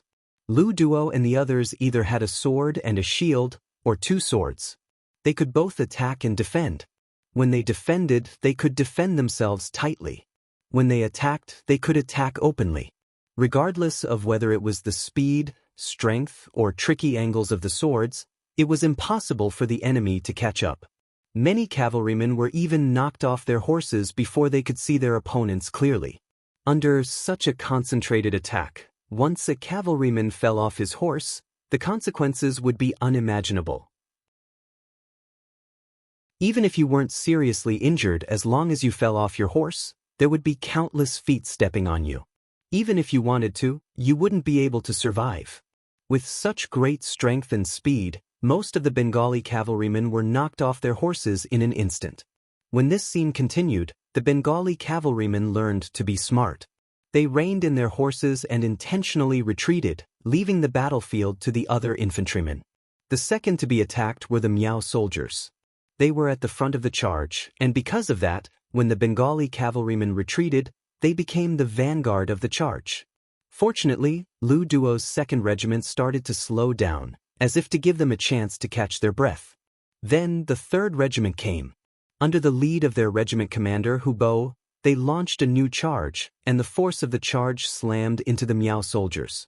Blood splattered everywhere as blades flashed. Many of the Miao soldiers were sent flying by the force of the charge, while others were slashed in the head by the blades. In just a single exchange, hundreds of people had fallen. However, the charge was still ongoing, and there were still some cavalrymen from the 3rd Regiment that had not reached the front. Seeing the enemy's strength increasing, the Bengali cavalrymen retreating, and the surrounding Nanming soldiers retreating, the Miao soldiers could not take it anymore. Why should they be the ones to face the danger? They immediately began to retreat. This caused the Nanming soldiers, who seemed to have the upper hand, to be forced into a passive retreat. Don't charge anymore, everyone retreat, retreat. The 3rd Regiment Hubo had only killed 2 enemies, and the area in front of him was empty. He looked enviously at Lu Duo's 2nd Regiment, who was resting by the side. Lu Duo's 2nd Regiment was truly enjoying themselves.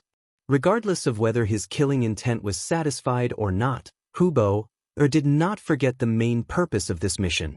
Since they had already met up with the 1st Cavalry Division, the next thing to do was to rescue them.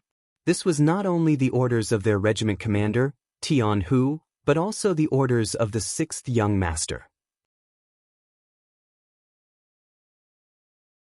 Chapter 1061. The 6th Young Master's orders were not to be disobeyed. Bai Shuang led the 4 regiments and retreated, with the 3,000 wounded soldiers of the 1st Cavalry Division in the middle. Then, Lu Duo's 2nd Regiment and Hubo's 3rd Regiment brought up the rear. The group successfully charged out of the encirclement and moved towards Liangshan shelter. Wu Yingtu and Ravji were only left with their backs.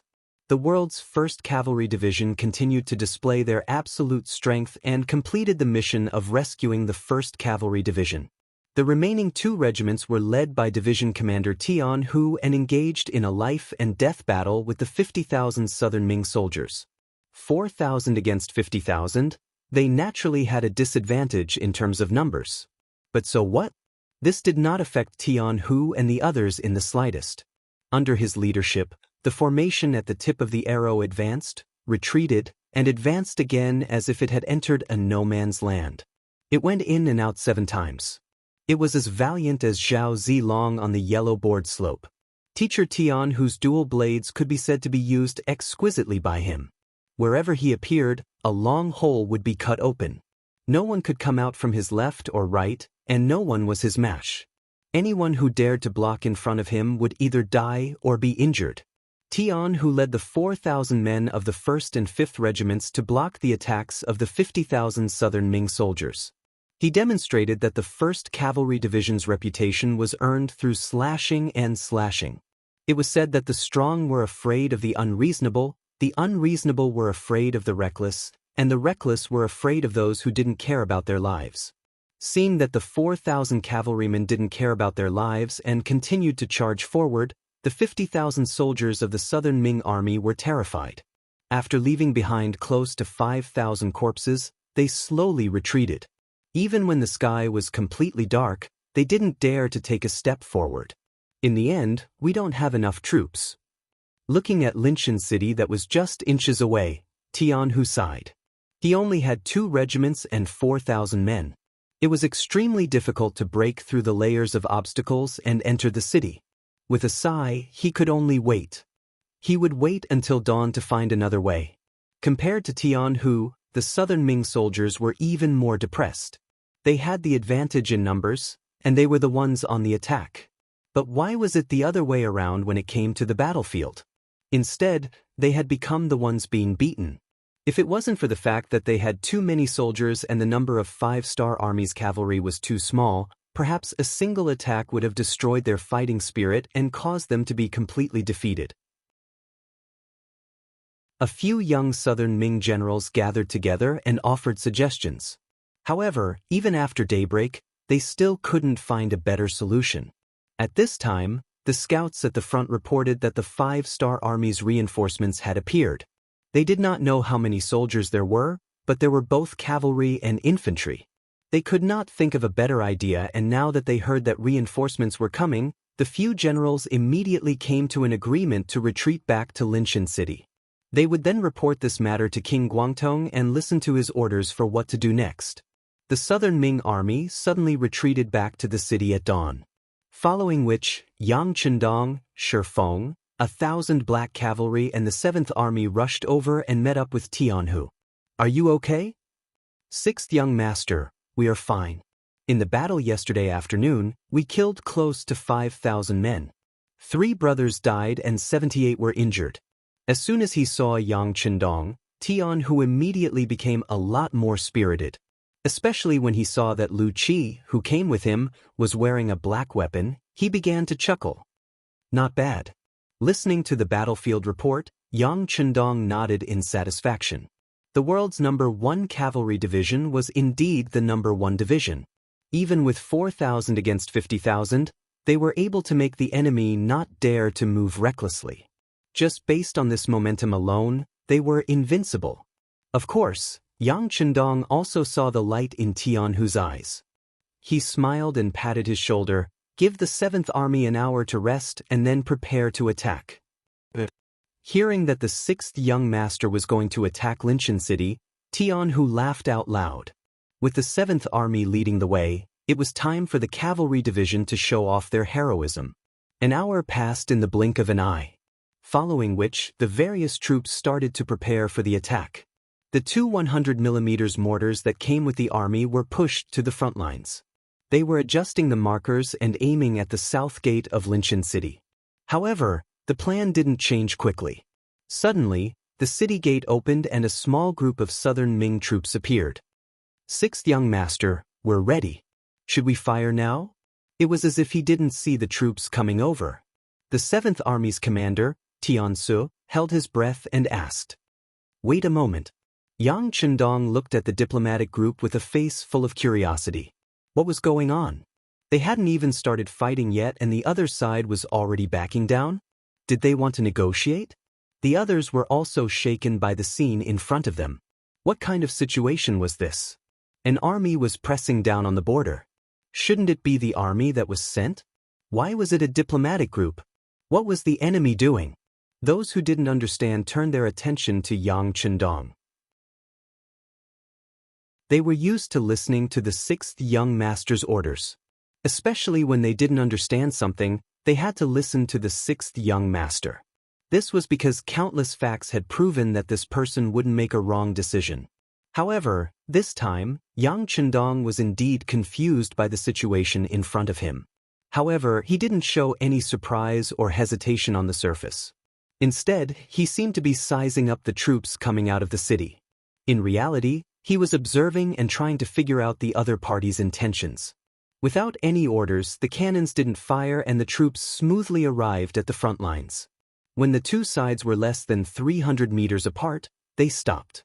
Then, a middle-aged man wearing a long robe walked out of the diplomatic group. The moment he appeared, Beta Persei's eyes widened. "Young master, we seem to have seen this person before." Nonsense, of course they had seen him before. The person who came was Chen Tian, the most eloquent person in the Little South Ming dynasty. Yang Chendong had met him once before. That was when they were dealing with the heavenly resident stockades Miao Jinlong, and he played the role of a lobbyist. However, he didn't expect to appear again. Could it be that they were really here for peace talks? Yang Chendong couldn't understand. The current situation was clearly in the Little South Ming dynasty's favor. Moreover, the fate of the surrounded 1st Cavalry Division was still unknown. Even if they wanted peace talks, he should be the one to suggest it. The other party had actually appeared. What was the meaning of this? Chen Tian didn't let Yang Chendong wait for long. Soon, he led a group of people to Yang Chendong, who was in the middle of the battle formation. Then he cupped his fists and bowed. In a very familiar manner, he said, "Bugnam of Gojosian, it's been a few years since we last met in Gaozhou. You're still as elegant as ever." Unable to understand what the other party was thinking, Yang Chendong maintained a polite smile. "Mr. Chen, you've come from afar. It must be a pleasure to meet you. Come please." He didn't show any doubt, as if he knew that Yang Chendong would come. Chen Tian's evaluation of Yang Chendong increased a little. He didn't show his emotions on his face. Under Yang Chendong's invitation, Chen Tian came to the main tent. Both parties sat down in the guest and host seats. Then, Beta Persei served the dishes and stood behind Yang Chendong. He glared fiercely at Chen Tian, as if he would draw his sword and kill him if Chen Tian dared to make any rash moves. Usually, people who were eloquent and good at talking were not timid. Otherwise, if they were so scared that they couldn't speak when they saw their opponent, it would be a big mistake. For this reason, no matter how Beta Persei looked at him, Chen Tian remained calm and composed. He slowly tasted his tea and didn't forget to nod gently, as if he was praising the taste of the tea. Yang Chendong also slowly tasted his tea. He was not in a hurry to ask the other party's purpose for coming. He believed that since Chen Tian had come, he would definitely have something to say. Yang Chendong just waited silently. Sure enough, after a quarter of an hour, Chen Tian, who had drunk 2 cups of tea in a row, put down his teacup and looked at Yang Chendong.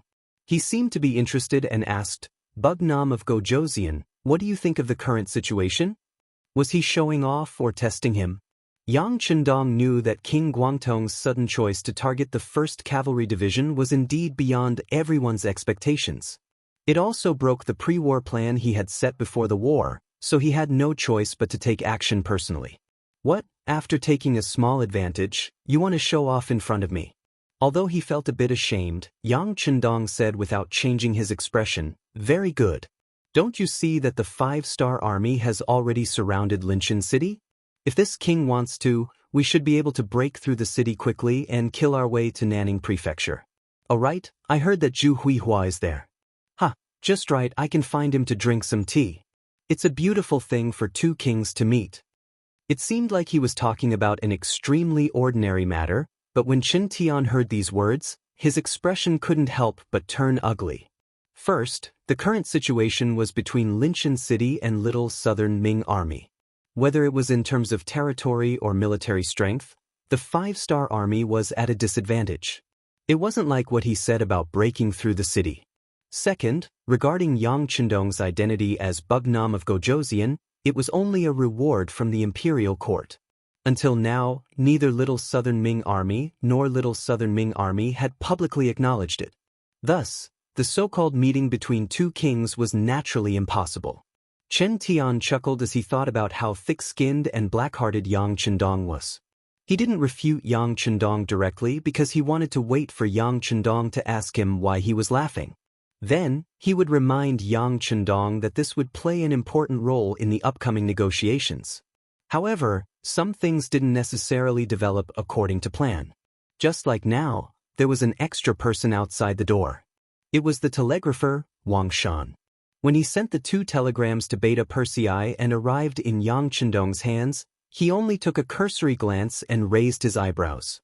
After a moment of silence, he whispered something in Beta Persei's ear. Then, Beta Persei nodded and left. Only Yang Chendong and Chen Tian were left in the main tent. At this moment, Yang Chendong didn't speak, nor did he ask him what he was laughing about. Chapter 1062. Chen Tian did not go according to plan. He was still thinking of how to change the topic so that Yang Chendong could see the situation clearly and listen to his analysis of the pros and cons. Only then would he be able to come up with a suggestion. Just as he was thinking of how to say it without losing his status and making Yang Chendong grateful, the sound of cannons suddenly rang out outside the tent. It shocked Chen Tian, who was not prepared at all, so much so that he threw the teacup in his hand to the ground. Chen Tian was indeed a courageous person to dare to appear in the 5-star army's camp at this moment. However, this did not prove that he was not afraid of death.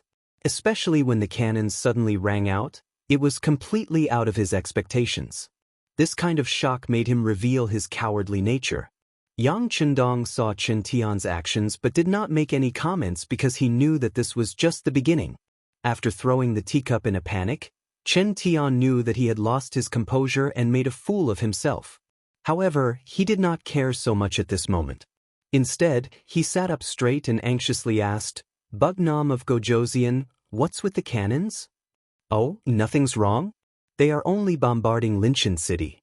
Right? Didn't this king just say that we have already surrounded the city? We've already surrounded this place. Attacking the city is just a matter of time." Yang Chendong had a smile on his face, as if he was talking about a trivial matter. But in Chen Tian's eyes, that was not the case at all. He was already here as a negotiator, so why did the 5-star army still want to attack? What position did they want to place him in?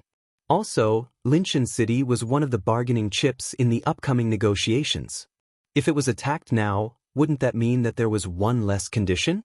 As a negotiator, he definitely could not let such a thing happen. "Bugnam of Gojoseon, as a negotiator of the Southern Ming Empire, I request you to immediately stop attacking Linshan City." Southern Ming Empire? I'm afraid you can't represent it. At most, you can only represent your master, Little Southern Ming. Yang Chendong chuckled. His tone was filled with disdain. "I can represent Bugnam of Gojoseon and tell him the truth. My master has already sided with Nanming and is now a member of Nanming. Bugnam of Gojoseon is now bombarding Linshan City. Does he want to fall out with Nanming and rebel?" Yang Chendong was taken aback by Chen Tian's words. There was too much information, so much so that Yang Chendong had to consider it carefully. He didn't speak immediately. Instead, he digested the information first before looking at Chen Tian. Yang Chendong asked, "Who is your master referring to?" "Of course it's King Guangtong." "Humph, Zhu Huilu is not satisfied with the title of Minzhuang Prince. He even calls himself Little Nanming Prince. This is treacherous. How can I associate with such a person?" Chen Tian's face was filled with righteousness and disdain. If Chen Tian hadn't spoken to him on behalf of Zhu Huilu, Yang Chendong would have believed him. It seemed that Chen Tian had given up on Zhu Huilu and sided with Zhu Huilu. In that case, the latter was Zhu Qizhen of Ying sect who had sided with Nanming. This was the first time he heard of this news and he was shocked. Zhu Huilio's rise had increased the internal friction of Nanming. They had no time to care about other things. Yang Chendong could then stir up trouble in the south, expand his territory, and increase his strength. In fact, Zhu Huilu didn't disappoint him. He called himself Little Nanming Prince and attracted the hatred of Nanming. Even after being attacked by Nanming and King Shiping from both sides, he still persisted.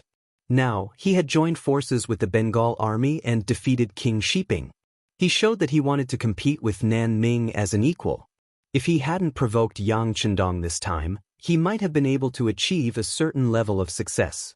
Seeing that the situation was good, why did King Guangtong suddenly side with Nanming? Did that mean that he had fallen out with Little Nanming Prince and his brother Zhu Huilu? That's right, it was recorded in history that the two brothers didn't get along in the end and parted ways. But in this case, Zhu Qizhen of Ying sect really had the strength to rule the entire Nanming. In addition to strengthening himself, he would naturally pose a certain threat to the 5-star army. In a very short time, Yang Chendong thought of a lot. While analyzing the pros and cons, he also thought about what he should do to gain the most benefits. So much so that he didn't hear Chen Tian calling him several times.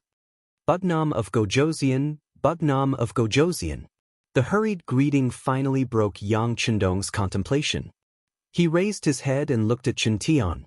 Chen Tian said anxiously, "Bugnam of Gojoseon, now I'm here to negotiate with you on behalf of Nanming. Shouldn't you stop firing the cannons first to show your sincerity?" "Sincerity?" Hearing this, Yang Chendong laughed, then suddenly changed his expression and said, "You still have the nerve to talk about sincerity with me? Previously, you sent troops to my Liangshan shelter for no reason, took away more than 40,000 people, and killed thousands of my soldiers. When I brought people to have a good talk with you, you directly surrounded my 1st Cavalry Division, causing them to be heavily injured and almost completely wiped out. Is this your sincerity? The situation of the 1st Cavalry Division that Yang Chendong mentioned was one of the 2 telegrams that he had just received from Wang Shan. It clearly recorded the fact that Lu Zhua's 1st Cavalry Division was only left with 3,000 people, and almost everyone was injured. It could be imagined that if it wasn't for Lu Duo and the other 2 commanders arriving in time, it was not impossible for them to be completely wiped out. How could he not take revenge for such a huge grudge? The 2nd telegram said that the 100,000 foreign invaders had already taken down the Shi residence and had either killed or captured the 20,000 Nanming soldiers there. It also said that they were rushing towards Linshan City and would listen to his orders. After receiving this news, Yang Chendong had the confidence to take revenge. With the 100,000 foreign invaders, he was confident that he could fight a few rounds with King Guangtong and determine the victor. How was it possible for him to stop at this moment? Yang Chendong suddenly became angry and scolded him for not being sincere. Chen Tian found that he had nothing to say. He, who could be unreasonable and sly, didn't know what to say at this moment. Without waiting for Chen Tian to think about what to say, Yang Chendong said, "You said that you are the envoy of the Nanming Empire. Do you think I will believe you? Who doesn't know that you were the advisor of the rebel little Nanming King Zhu Huixin? What? Now that you know the power of our 5-star army, you want to talk? Let me tell you, it's too late. Men, bring Mr. Chen away to rest. Don't disturb him." Qiu Vi, Ba Daojiang, Ping Yu and the others who were waiting outside entered the tent. They didn't give Chen Tian any chance to speak and directly brought him away. The tent quickly quieted down. Beta Persei strode to Yang Chendong's side and lowered his voice as much as possible. "Young master, if Zhu Huixin really defected to the Nanming Empire, what should we do? Are we not going to take revenge for the 1st Cavalry Division?" "Who said we're not going to take revenge?" Yang Chendong looked up at Beta Persei and asked. "But if we take action against Zhu Huixin now, isn't that the same as declaring war against the Nanming Empire? Young master, have you made preparations?" Beta Persei was confused. "What preparations? Who said that Zhu Huixin defected to the Nanming Empire? Do you have any concrete evidence?" Yang Chendong asked. "In that case, this matter is fake and Chen Tian is spouting nonsense." Beta Persei seemed to have realized something and answered. "It doesn't look like it." Unexpectedly, Yang Chendong shook his head at this moment. Although a person like Chen Tian was extremely eloquent, he wouldn't dare to make such a big lie. After all, this matter was of great importance and the consequences were not something he could bear. Therefore, it was very likely that this matter was true, but it hadn't been announced yet. Since it hadn't been announced, this was Yang Chendong's opportunity. As if thinking of something, Yang Chendong called Beta Persei and whispered, "Send a telegram to Yang San and Yang Lu to confirm the authenticity of this matter. Also, inform Yao Yingjun to immediately spread the news that Zhu Huixin has defected to the Nanming Empire." What Yang Chendong wanted was to make use of the time difference and the fact that the telegram could be spread without any hindrance. He wanted Zhu Huixin to be prepared and guard against his brother so that he wouldn't be harmed. As long as this person didn't die, little Nanming's power wouldn't be disintegrated and could still play a role in restraining Nanming. He could use this time to solve more problems in Southeast Asia. Beta Persei nodded and went to arrange for Wang Shan to send the report. Yang Chendong didn't stay in the tent. Instead, he went out of the tent and came to the side of the cannons. He shouted, "Boom, aim at the city gate and blast it with all your might. Division Commander Tian Hu, Division Commander Tian Su, get ready to attack the city. This time, we must take down Linshan City." Before, Yang Chendong only wanted to pressure the other party and tell them that he wasn't someone to be trifled with. Now, he really wanted to take down Linshan City. On one hand, he wanted to take revenge for the 1st Cavalry Division. On the other hand, he wanted to make use of the time difference to gain more benefits. After the 6th young master gave the order, the cannoneers didn't hold back and fired one after another. Very quickly, Linshan City's walls were filled with holes and the thick city gate was completely destroyed. Using this opportunity, Division Commander Tian Hu, who had been waiting by the side, unsheathed his blades and led 2 regiments of the 1st Cavalry Division into the city. Behind them were thousands of soldiers from the 7th Army. When Qin Tian walked out of Linshan City, he promised his subordinates that he would definitely make the 5-star army stop attacking the city so that they wouldn't have to worry. Because of this, the soldiers guarding the city let down their guard. Even when the cannons sounded, although some people were shocked, some people still said that it was just the 5-star army trying to scare people and that there was no need to be afraid.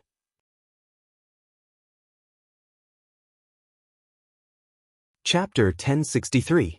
But now, even the city gates had been blasted open by the cannons and the cavalry had entered the city. Finally, the soldiers were afraid. The resistance they formed in their panic was not Tianhu's match at all, and they could not stop the powerful cavalry from killing their way in. In addition, the Lu 7th Division followed closely behind and fired bullets as if they were free. Very quickly, a path of blood was carved out and the morale of the South Ming army was crushed. It seemed that Zhu Huihua had led 300,000 troops and defeated Shiping Wang Mubin. He had taken in tens of thousands of soldiers and had the advantage in numbers. However, having a large number of soldiers did not mean that they were elite soldiers. Most of these soldiers were made up of peasants, and they had not even undergone proper military training. It was still possible to rely on them to fight a smooth battle, but if they were to fight a fierce battle, they would not be a match at all. Once the fighting spirit was in chaos, it would be like monkeys scattering when the tree falls, and all of them would run away. When they entered the city, they met with some effective resistance. However, under the fierce attacks of Tianhu and the 2 cavalry regiments, they were quickly destroyed. Following this, they did not meet any decent resistance. The tens of thousands of soldiers fled if they could and surrendered if they could not. In just half a day, Linshan City had been taken over by the 5-star army. After taking down Linshan City, they had opened the door to the Nanning Prefecture. As long as the 5-star army continued to attack, they would be able to fight Guangdong Wang Zhu Huihua in close combat. However, Yang Chendong did not choose to do so. He had limited troops and what he needed to do now was wait. Wait for Lu Duo's 3 cavalry regiments and the 1st Cavalry Division to return. Wait for the 100,000 foreign races to gather. If everything was prepared and there was still time, he would not mind teaching Zhu Huihua a lesson and let him know that there were some people that he could not offend. Yao Yingjun walked on the streets of the Guizhou Si residence. As usual, he would go to the tea house to listen to music and drink tea. His life was very carefree. However, today, after he came out of the tea house, he had a look of anxiousness on his face. Speaking of which, there was only one matter. He had just received news from his intelligence team that Zhu Huiqin, the Prince of Guangdong, had defected to the Southern Ming Imperial Court. News by telegram was always the fastest. Yao Yingjun was sure that no one in the Guizhou division knew about this. At the very least, Zhu Huihua, the self-proclaimed Prince of Little Nanming, did not know. Otherwise, the streets would not be so quiet. Yao Yingjun was sure that he was not the only one who knew about this matter. However, the main character, Zhu Huihua, should not know about it. Could it be that, when he thought about the possibility that the patrolling soldiers on the streets were related to Prince Guangdong, Zhu Huihua, perhaps he had already bribed the people around Prince Lil, Nanming and was prepared for this? Was there going to be a mutiny? When he thought of the mutiny, the first thing that came to Yao Yingjun's mind was Zhu Lian's pitiful appearance. Zhu Lian, the younger sister of Zhu Huilu and Zhu Huilu, was titled Eternal Victory Princess. In the beginning, Yao Yingjun was able to infiltrate their inner circle by relying on Zhu Lian's love for him. He used this relationship to complete the mission of understanding and investigating the higher-ups of Prince Guangdong and the others. Initially, he thought that the mission wouldn't last too long. However, he didn't expect that he would stay for several years. Humans were emotional creatures. After a long time, it was inevitable that they would fall in love with each other. In particular, Zhu Lian was really good to Yao Yingjun. That was 100% trust. She appeared to resolve several crises. Over time, Yao Yingjun realized that he had fallen in love with her. After recognizing his feelings, Yao Yingjun was really scared. As an intelligence officer, The most basic rule was to learn how to act according to the situation. One shouldn't easily believe others and shouldn't easily reveal one's true feelings. Obviously, Yao Ingjun had already violated these rules. It was because of this that he didn't report this matter. Instead, he suppressed this feeling in his heart and didn't tell anyone. Now that he knew that Zhu Huihua might want to rebel, and that Zhu Lian might also be implicated, he became even more anxious. He had to protect this girl's safety, but he couldn't reveal his own details. How could he do this? Perhaps Yao Ingjun could casually find a reason, such as going out to play. This way, he could justifiably leave the Guizhou department with Zhu Lian. But if he really did this, what would happen to Zhu Huilu? This was tantamount to openly resisting the mission. Once the higher-ups held him responsible, even if he had several heads, it wouldn't be enough to cut off. But if he didn't use this reason, did he have to reveal his identity? After thinking for a long time, Yao Ingjun felt a headache. In the end, he decided to target Meng Neng and Duan Yuhong. Not only were these two people trusted by the Prince of Lil, Nenming, but they also had their own abilities. For example, Duan Yuhong, who was known for his strange skills, and Meng Ning, who was known for his bravery, could be compared to Chen Tian, who was known for his eloquence, or even better. Of these two people, one was deeply trusted by Prince Guangtong and had to consult him for almost everything he did. Meng Ning was in charge of the military power of Prince Guangtong. If Zhu Huilu wanted to cause his brother to rebel, Meng Ning definitely couldn't avoid it. Looking at the extra patrolling soldiers on the street, Yao Ingjun had a feeling that General Meng Ning might have been bribed. But he still decided to give it a try. This was how intelligence agents worked. Even if there was a 1% chance, they would still try their best, even if they had to pay the price with their lives. Because of his relationship with Zhu Lian, Yao Ingjun was once a guest of Meng Ning and Duan Yuhong. He didn't need to make an appointment to see them. He just walked in. As someone who had been to the general's residence more than once, Yao Ingjun's intuition told him that there was something wrong with this place. Before he joined the intelligence agency, he had undergone special physical training. Although Yao Ingjun's skills weren't as good as Ling Feng's, he was still much stronger than ordinary people. His eyesight was also better than ordinary people. The moment he entered the general's residence, he could feel the shadows in the dark. There were countless pairs of eyes staring at him. Yao Ingjun didn't look around. He acted as if he didn't notice anything. The moment he entered the general's residence, he shouted that he wanted to see General Meng Neng and that he wanted to have a good fight with him. Naturally, his shouts attracted the attention of many people in the residence. "Go, tell him that I'm patrolling the barracks and am not in the residence." In a dark corner of the courtyard, General Meng Neng's face revealed a hint of displeasure when he saw Yao Ingjun come uninvited.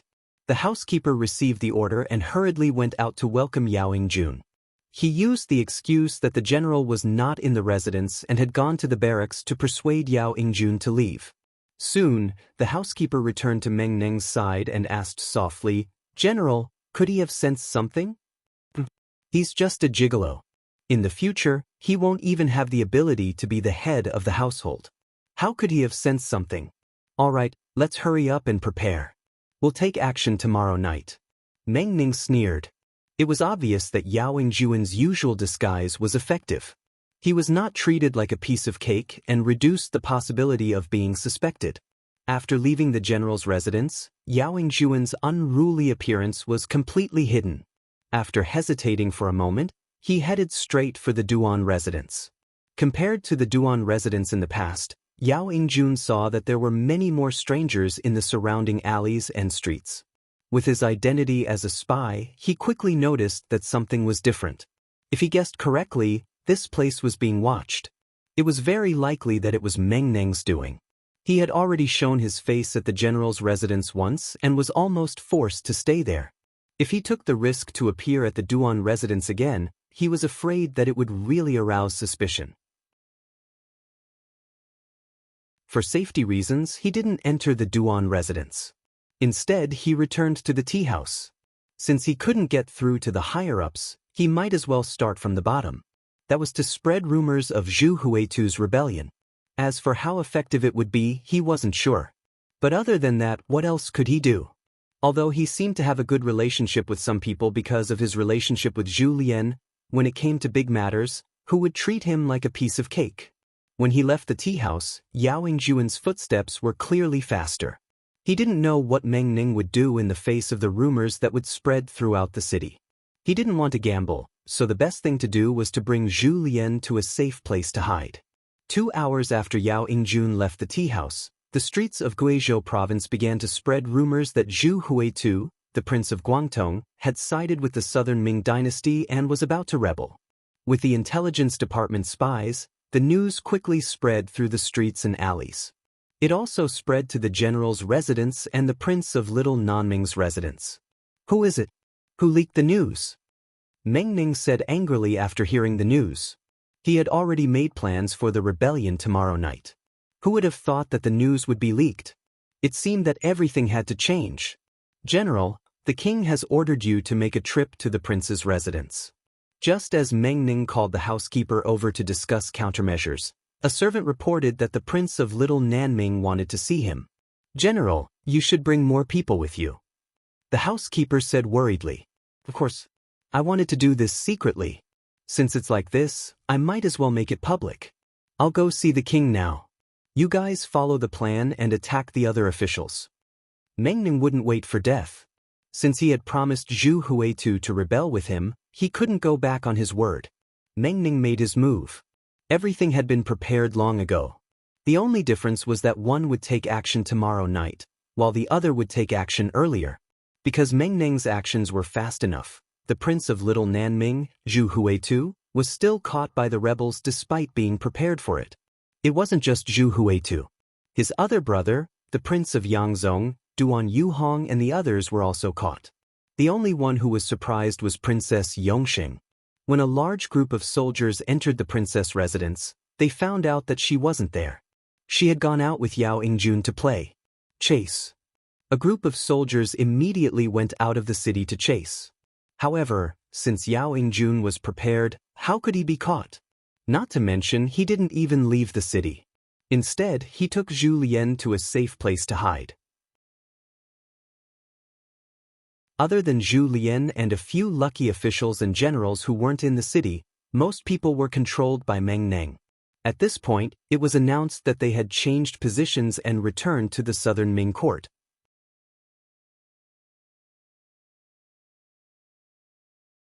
Chapter 1064.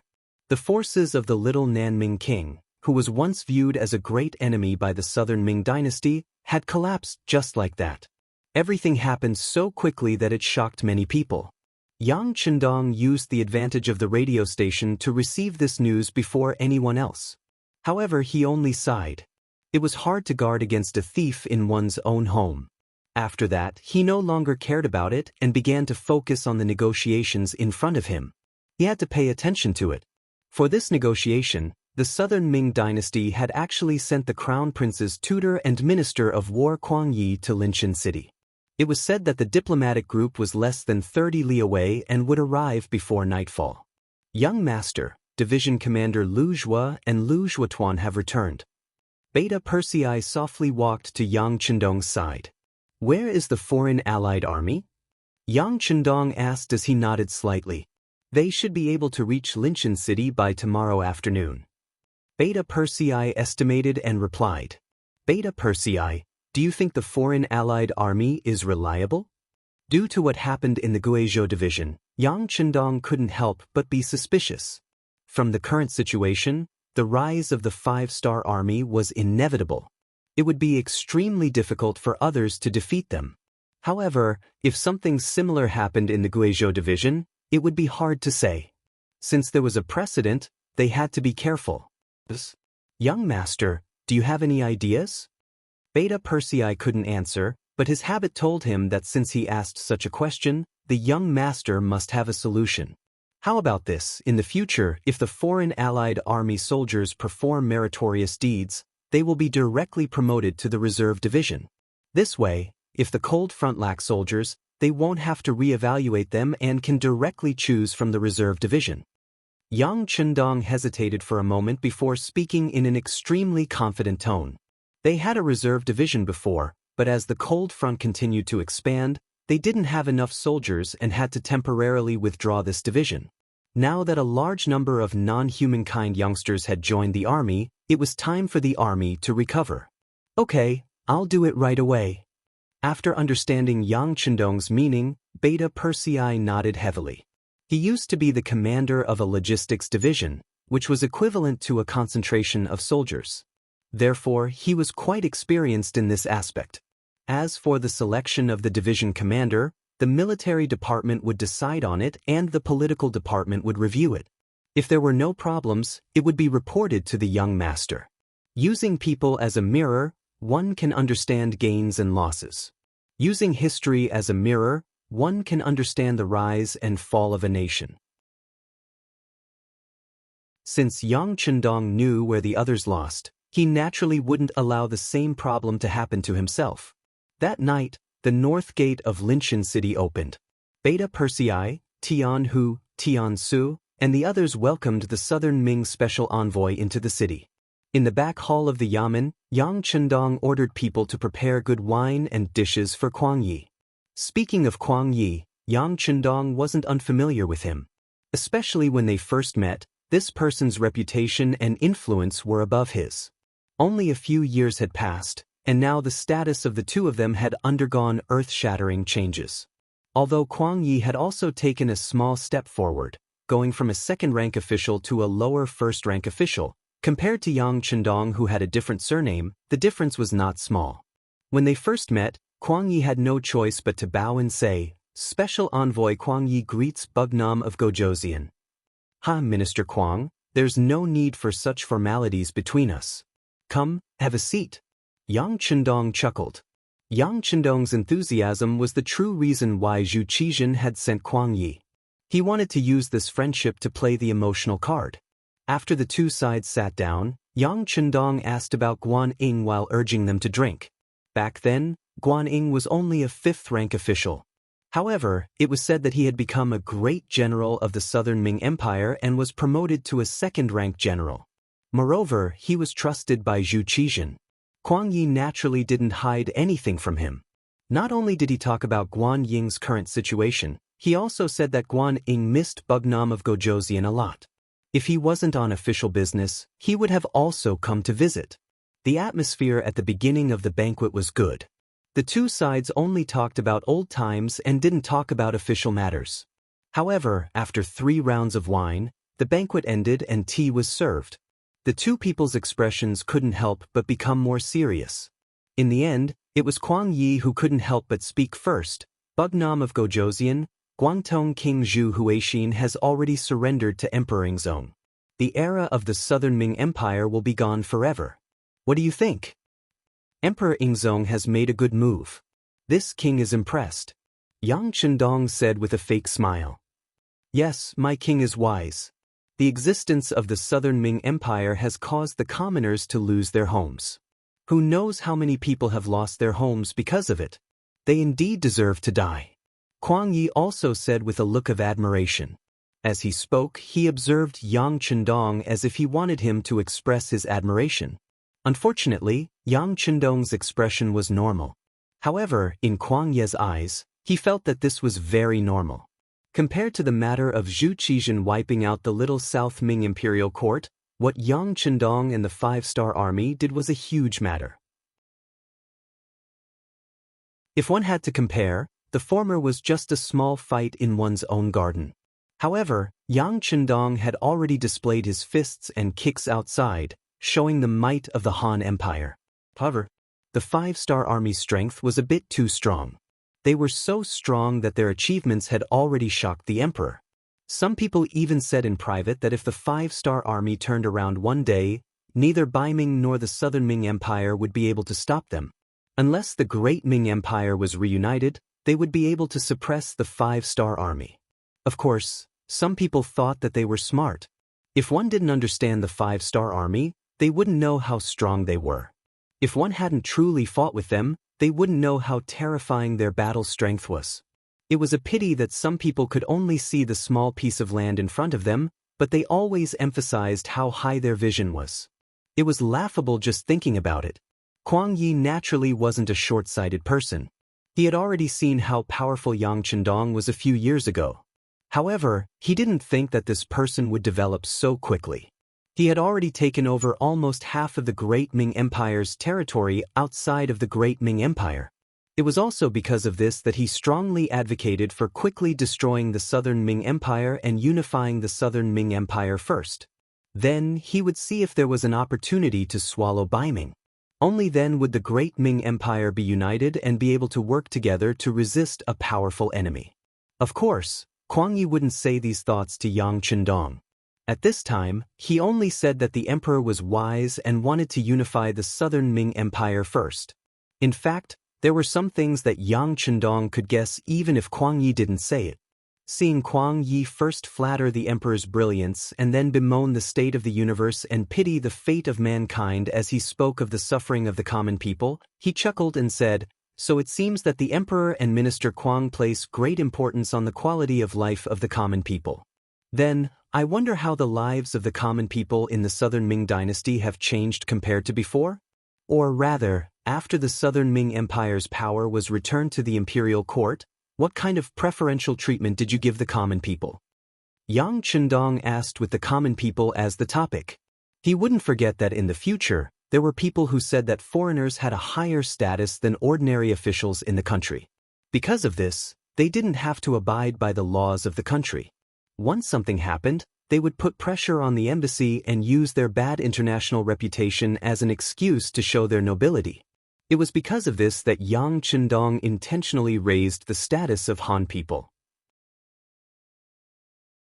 He wanted the entire world to form a habit from this moment onwards, a habit that the Han people were high above and inviolable. Yang Chendong could do what he said because she started from scratch and instilled the idea of the supremacy of the Han people. The Southern Ming Empire couldn't do it. Or rather, the entire Great Ming Empire couldn't do it. The Great Ming Empire was like the feudal dynasties of the past. It was born in troubled times and paid attention to the inheritance of a family. It paid attention to the rule of the world through literature. This was why the status of the scholars in the Great Ming Empire was constantly rising. Thinking about it carefully, why were the scholars and officials so high in status? Wasn't it because they stepped on others to get to where they were? For example, the merchants, soldiers, and most importantly, the common people under their feet. For a country full of Han people, it wasn't realistic to talk about raising the status of the common people. It wasn't like Yang Xie, who conquered all kinds of places and placed Han people in them to show their high status. As the saying goes, without comparison, there is no hierarchy. Thus, even if the Southern Ming Empire was thinking for the common people, it couldn't be raised like the Han people in Yang Xie. Not to mention, the Southern Ming Empire's attitude towards the common people, especially those at the lowest level, had always been indifferent. How could they raise their status and treatment like Yang Chendong said? Kuang Ye's face turned red at Yang Chendong's question. He slowly lowered his head and said, "The common people are the people under the emperor's rule. Of course, we have to treat them better." The two words represented Yang Chendong's current mood. Fortunately, he knew that with the Southern Ming Empire's current situation, it was impossible for them to treat the common people better. He simply didn't care about this question and changed his tone. This time, Zhu Huichun was willing to surrender to you. What benefits did he give you? Normally, this was a private matter of the Southern Ming Empire, so it wasn't good for others to question it. However, Kuang Yi knew that with Yang Chendong's power, if he wanted to know the inside story, even if he didn't say it himself, he would be able to find out from others. Most importantly, this matter was going to be revealed to the world soon, so it was impossible to hide it. Thus, he directly said, "The emperor made Zhu Huichun the prince of the 3 provinces. He will be in charge of the military of Yunnan, Guangxi, and Guizhou. The prince of the 3 provinces." After Yang Chendong heard this, he nodded and said, "Only in charge of military affairs, not local government, right?"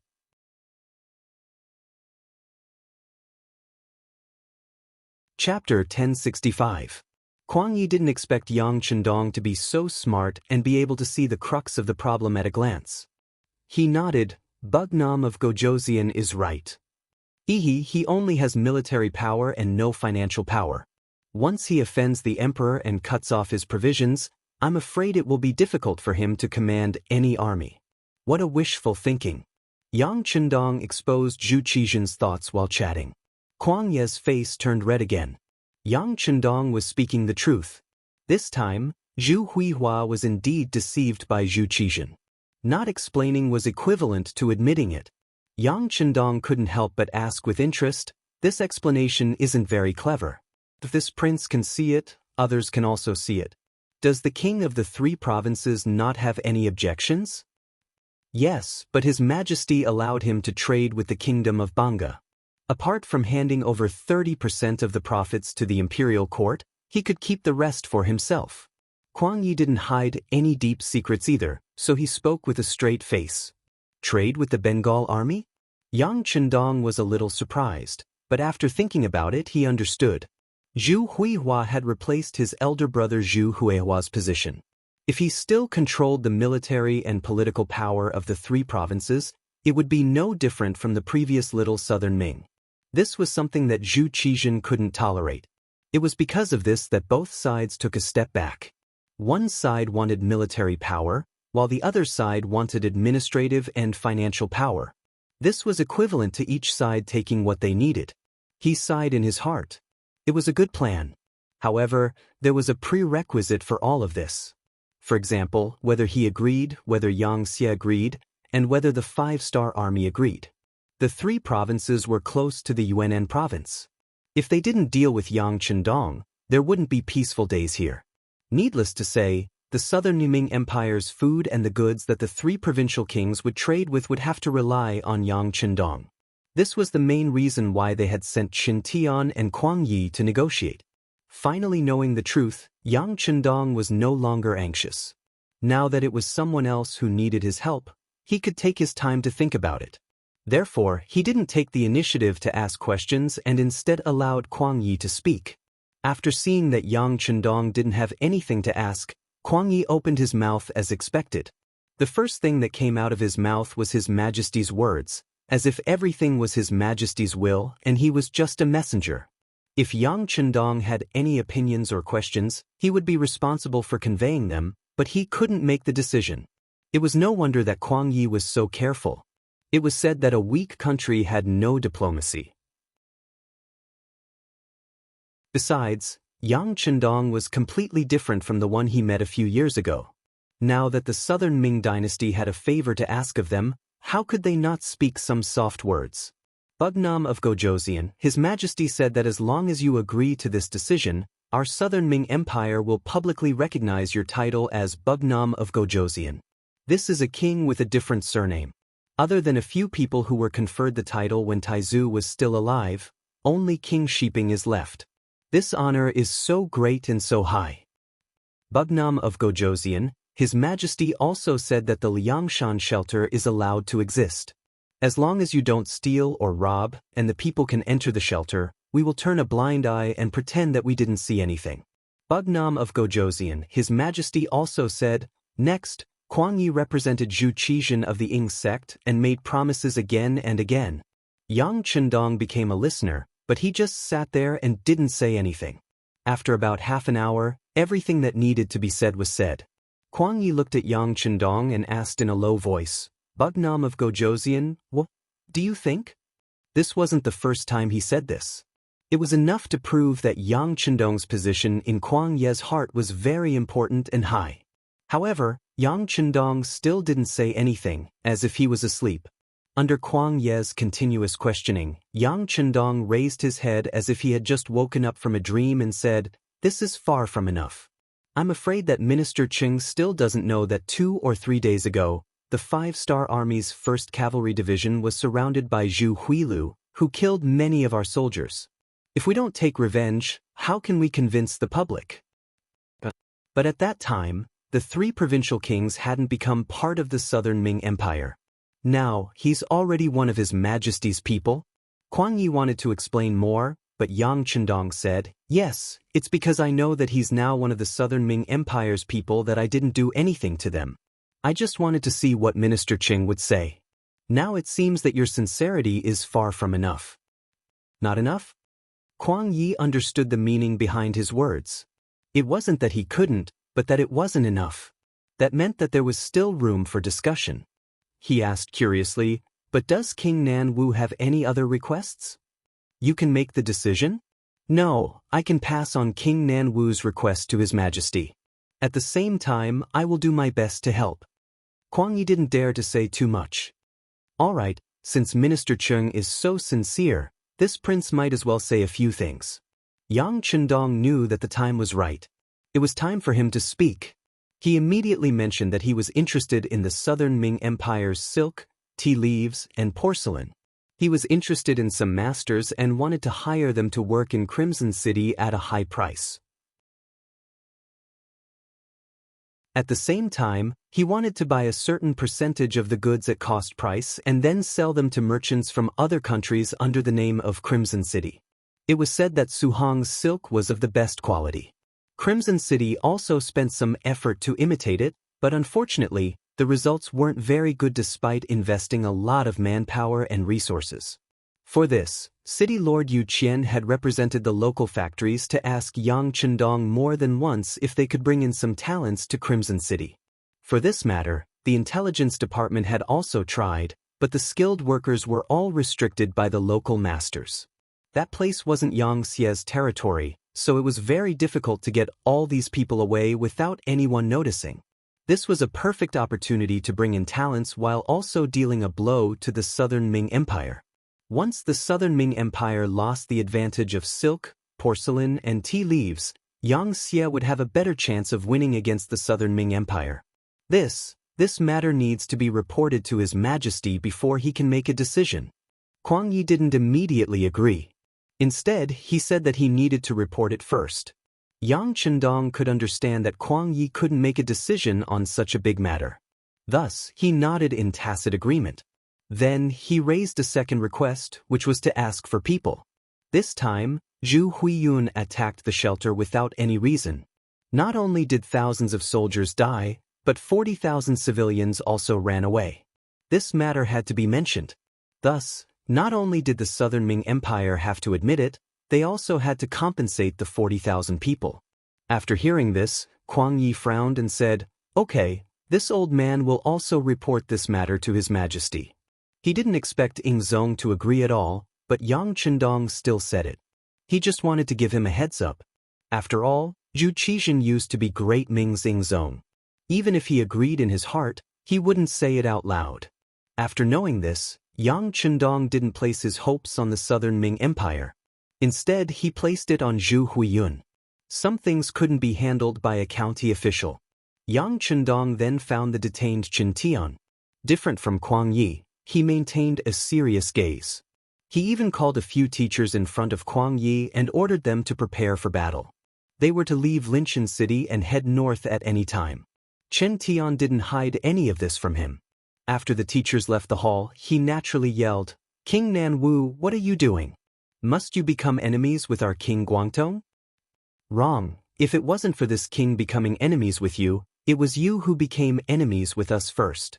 Yang Chendong turned around and angrily rebuked Chen Tian. "Yes, we sent troops to attack your shelter first, but we didn't gain anything. Furthermore, even if we did something wrong, we can make up for it.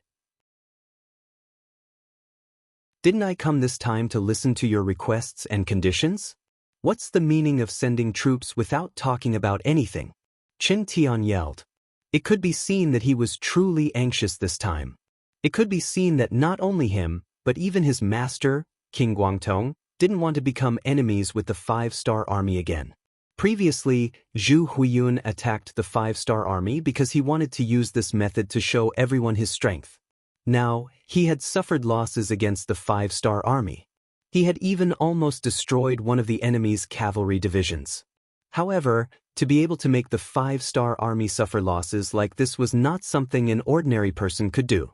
Just from this point alone, Zhu Huiyun's goal had been achieved.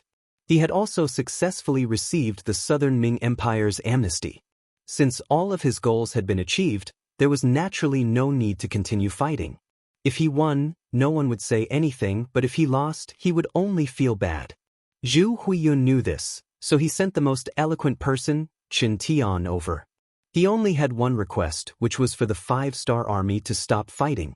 As for whether the other party would raise any requests or conditions, as long as they weren't too excessive, he would agree. After all, he wanted to step on the five-star army to climb up. You said that we can talk. Alright, then I'll give you a chance to talk. If you can't satisfy me, then there won't be a chance to talk. Yang Chendong spoke as if there was only one chance, and he wanted them to grasp it seriously. The 5 divisions and close to 100,000 soldiers finally arrived at Linshan City. At this point, Yang Chendong had over 100,000 soldiers. He indeed had the qualifications to cause a ruckus in the southern Ming Empire's territory. However, these 100,000 soldiers didn't take a step forward, nor did they have any intentions of attacking. This was all because the negotiations were going smoothly. Chen Tian was very tactful. He clearly agreed to all of Yang Chendong's requests. However, this matter was very important, so he had to report it to Zhu Huiyun.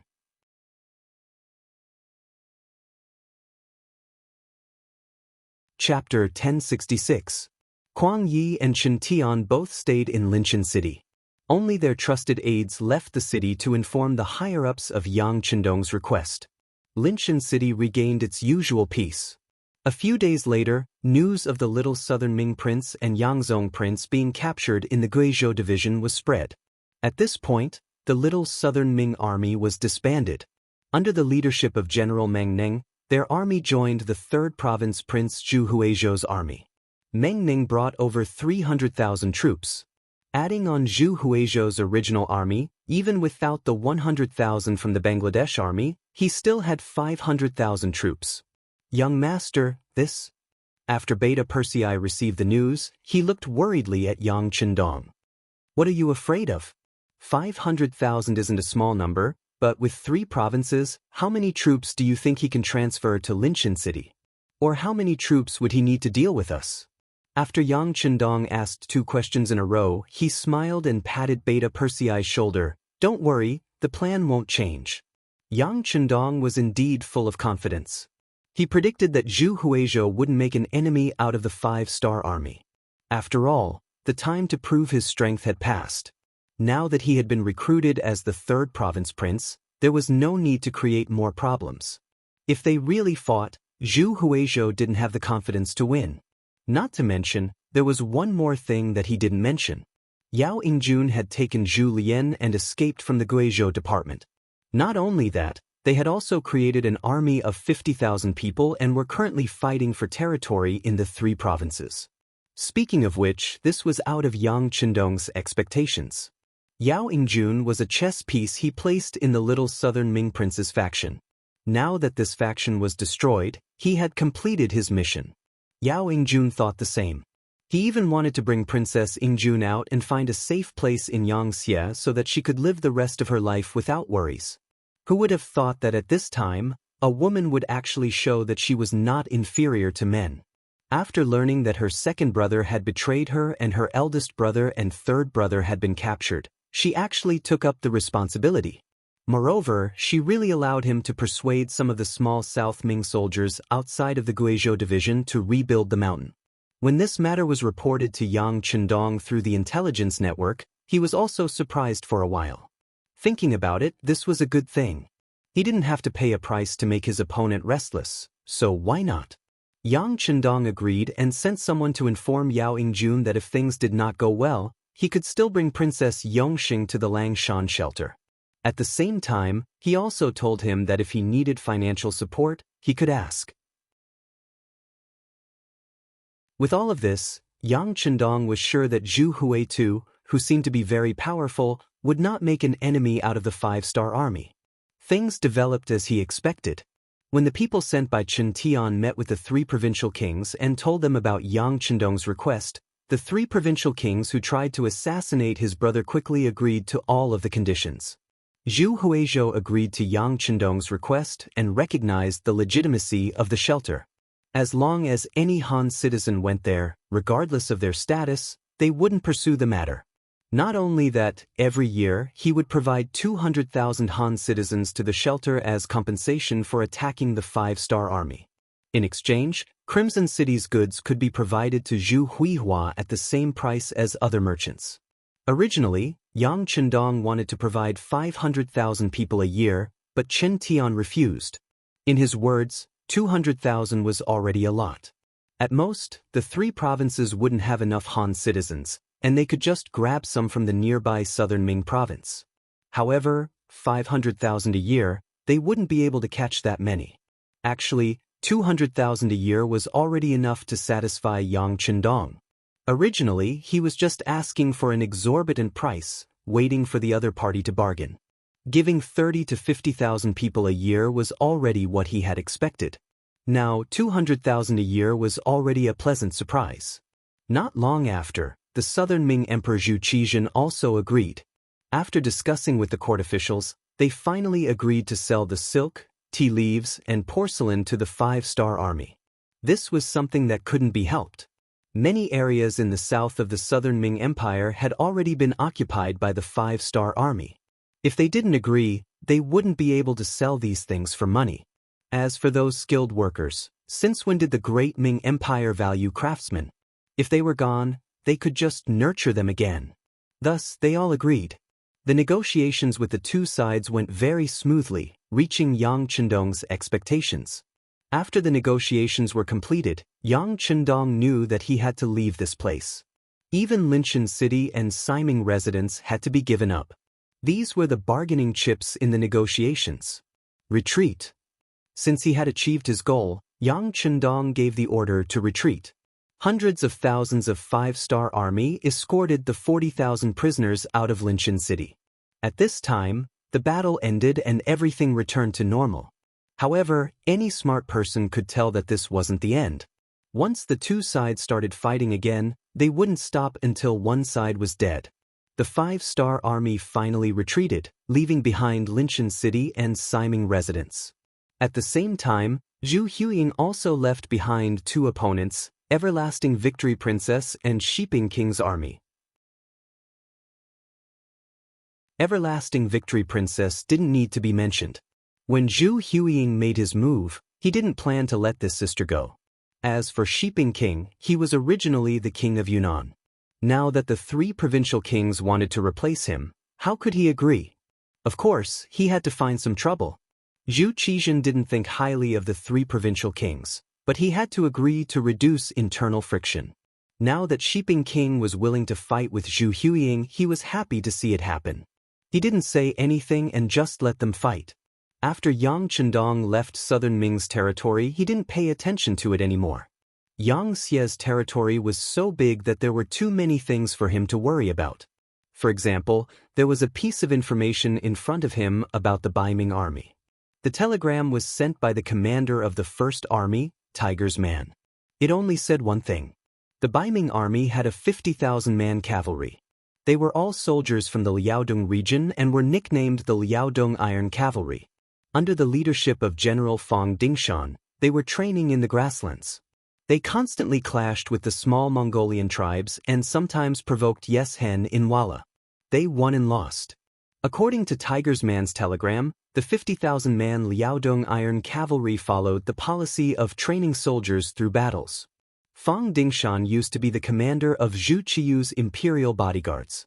He was quite trusted and was given a lot of freedom on this expedition. Since their appearance, the Baiming army's banner became famous in the grasslands and had a certain amount of influence. They're all restless people. Yang Chendong sighed and then looked at another telegram. It was sent by the Internal Intelligence Department of the Japanese Empire. The internal strife there had already begun, and some places had already broken out of the control of the emperor and the great general's office. In other words, it wouldn't be long before the Japanese Empire's affairs had to be resolved. Thinking about Princess Junko, who had returned more than a year ago, Yang Chendong looked in the direction of the Japanese Empire and said to himself, "Don't let anything happen to you. Otherwise, a lot of people will be buried with you."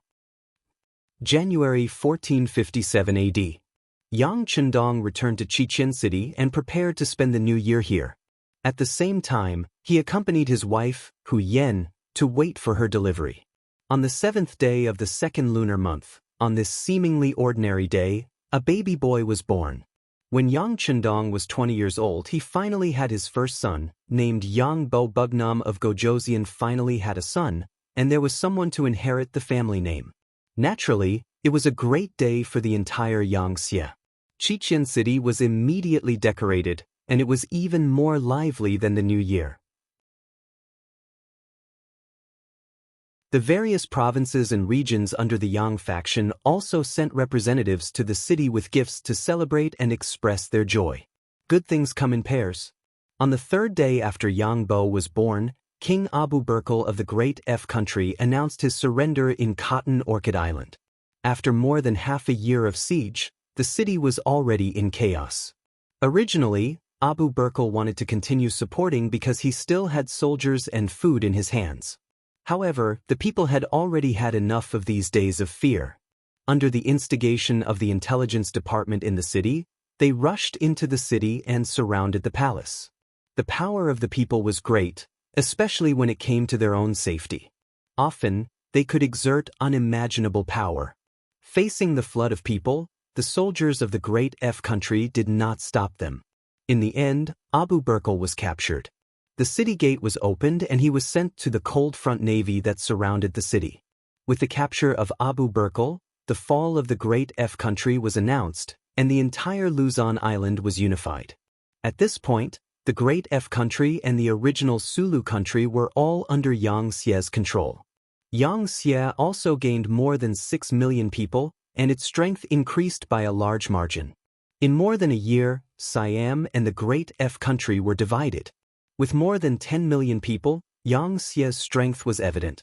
However, this time, Yang Chendong only moved the 6 million people in Siam's current Thai province. Half of the 3 million people were moved to other provinces. The 6 million people in Luzon Island were not moved. They were reserved for the next move to the Japanese Empire. At that time, 5 million people would be sent to the Japanese Empire. Yes, Yang Chendong had raised his butcher's knife. The next target of his plan was the Japanese Empire. The reason why he said it was a plan was because Yang Chendong could not guarantee that there would not be other accidents. For example, the sudden appearance of the 50,000 Liaodong Iron Cavalry in Baiming was an accident. According to the report of the new army commander, Tiger's Mane, this Iron Cavalry was very arrogant on the grassland. Not only did they have the opportunity to clash with the Wala Iron Cavalry, but they also occasionally encountered caravans that traded with the first city. Although they could not kill and rob, they still had to pay for the passage.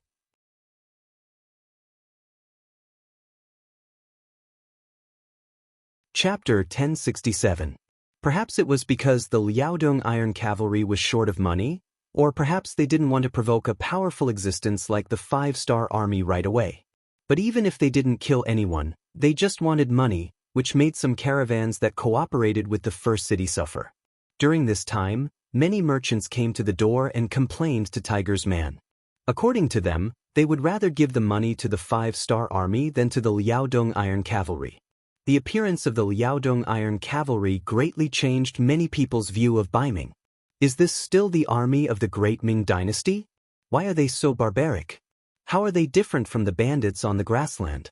Are they still the grass-eating Han Chinese? Previously, there was the 5-star army, and now there was Baiming's Liaodong Iron Cavalry. What changed them? For this matter, Tiger's Man sent a telegram to Yang Chendong more than once, asking if he wanted to attack them. After all, one mountain couldn't accommodate 2 tigers. It was enough to have the 5-star army on the grassland. Yang Chendong suppressed Tiger's Man's intention to attack.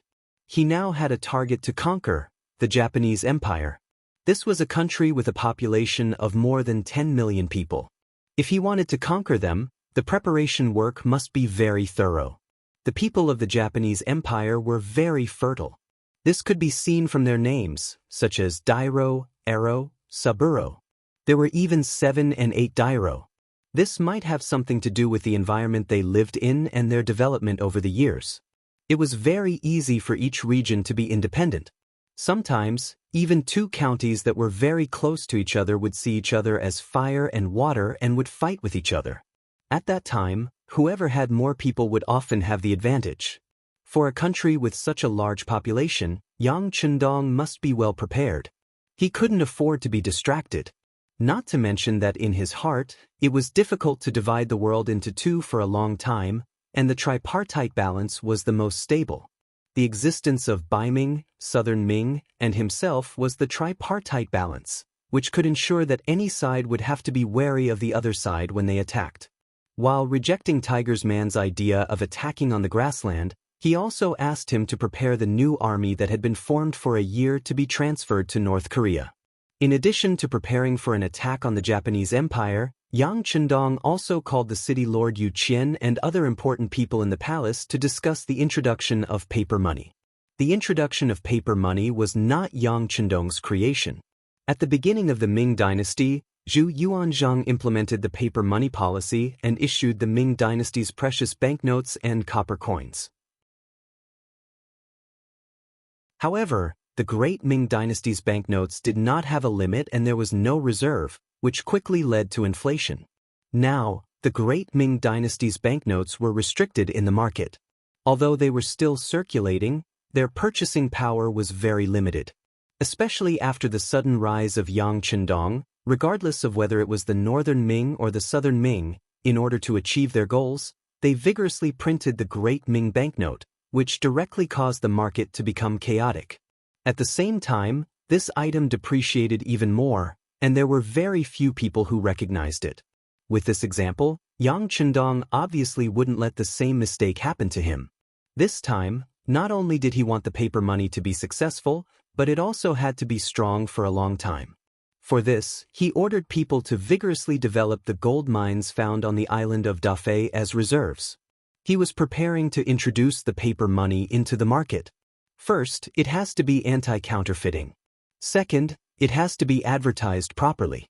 Third, and most important, is that it can't be casually published. The amount of reserves can only be printed to achieve the same value as gold and silver, Yang Chendong said to City Lord Yu Qian and the people in charge of the Yang family's bank with a serious expression. After all, the circulation of gold and silver was a bit too costly. In the long run, the people who would suffer losses would be the country and the people. It could be said that the paper money was a very necessary thing. After handing over the issue of the paper money to professionals, Yang Chendong started to mobilize the troops. This time, he was preparing to deal with the Japanese Empire. He was preparing to bring 150,000 soldiers. This could be said to be the largest number of soldiers he had ever brought. Among them, the 1st Cavalry Division was already making preparations to be mobilized. There was also the 1st Cavalry Division that must be brought along. This was a very elite force. With them, many things would be done with half the effort. Then there was the C-4th Division, the C-5th Division, the 1st Reserve Division, the 1st Division, the 2nd Division, and the 3rd Division. In total, there were close to 150,000 people. Not only were the troops ready to assemble in North Korea, Yang Chendong was also preparing 6 million people to go to the Japanese Empire. For example, Luzon Island had to prepare 5 million people, and even the provinces and regions had to prepare 1 million people. This was the preparation to uproot the entire country. At the same time, Yang Chendong took the opportunity to inspect some of the important industries in Chichen City. Yang Chendong paid special attention to the munitions factory. 2 years ago, he had brought out a Type 99 tank from the warehouse and placed it in the factory. Now that so much time had passed, he wanted to know how the imitation work was going. Imitation was one of Yang Xie's main policies for industrial development. First, there would be a finished product and a method. Then he would try to learn how to do it. Only then would he be able to walk his own path. It was just like how many products and firearms were made. The Han people, who had 5,000 years of history, had never lacked intelligent people. However, this time, Yang Chendong was somewhat disappointed. There was simply too much information and knowledge involved in the creation of a tank. Even though there was already a finished product in front of everyone, they had never seen how it was used. Under the circumstances of how it was used, there was no way to imitate it even if they wanted to. Therefore, this time, Yang Chendong came to the munitions factory to demonstrate how to use the tank. Clear the area. Except for the necessary relevant researchers and the main leaders of the munitions factory, Everyone else was cleared out of the area. Then, Yang Chendong walked into the big iron tool, with a tank hat on his head. Under everyone's gaze, the tank that was filled with fuel started moving. With a roar, it walked out of the secret workshop and appeared in the empty field. This scene was too much of a shock to everyone. The roaring sound had already frightened everyone. When they saw that this thing could already move under the control of a single person, everyone present widened their eyes and looked like they had been shocked silly. Then, an even more shocking scene appeared. After the tank arrived at the field, it first moved quickly and skillfully turned. Along the way, it knocked down many obstacles that had been prepared beforehand. Then, it stood still and fired at an area that had been marked out long ago. In the roar of the explosion, the target area a few miles away was hit, and smoke rose from it. Plop! This eye-popping scene attracted everyone present to kneel. Even the city lord Yu Qian, who accompanied Yang Chendong to watch, and Yang Er, who had been following Yang Chendong for many years and had long been accustomed to various miracles, also knelt on the ground. Yang Chendong was very powerful. He was once called the Lord God, as if he was a god that had descended to earth. But even if they were fully prepared, the moment they saw the shell fired, everyone was still shocked and knelt on the ground. They didn't dare to imagine. If this iron tool were to be used on a large scale, once it appeared on the battlefield, who would have the ability to stop it? They were afraid that when the time came, it would only be a rush, and the thousands of soldiers and horses would be scared silly and scattered. When everyone knelt on the ground, the tank extinguished the fire and stopped. Yang Chendong, with a tank hat on his head, got out of the cockpit. His appearance here attracted loud shouts that shook the heavens and the earth. If one listened carefully, they would hear the three lords of God talking non-stop. Well, this thing is somewhat magical, but it's more of a function of technology. So, you choose two people and I'll teach them how to drive and operate it. When Yang Chendong's voice resounded in the training ground, for these two places, the people below could be said to be red in the face and ears. They all wanted to feel the power of this iron tool, and they all wanted to be in close contact with the divine object. For a full 10 days, except for going back to the palace to visit his son and daughter at night, Yang Chendong stayed in the training ground most of the time. And this place had been taken over by Longwei. No one was allowed to approach without orders, or they had the right to act first and report later. It was precisely because they had seen the power of the tank that Longwei believed that any level of defense was appropriate.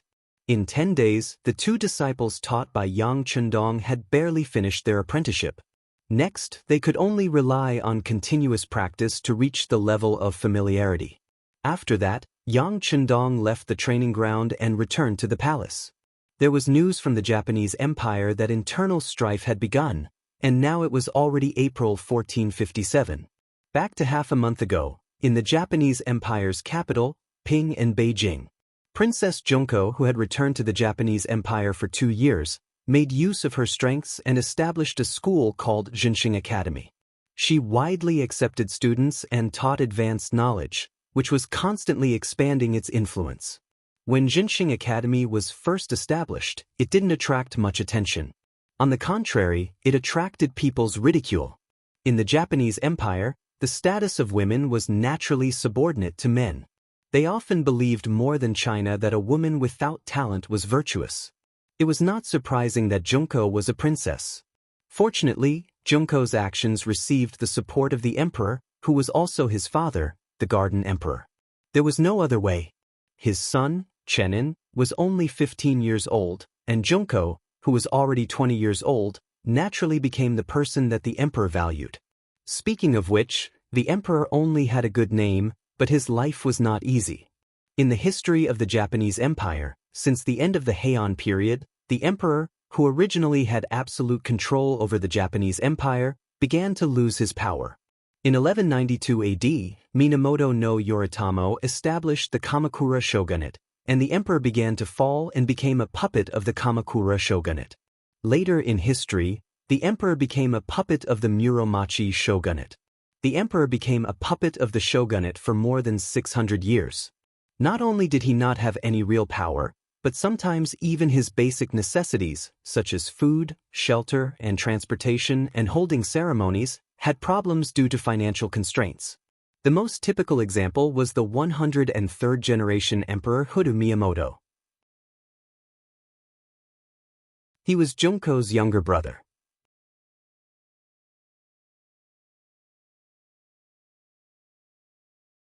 Chapter 1068. Emperor Hodo was born in 1442 AD.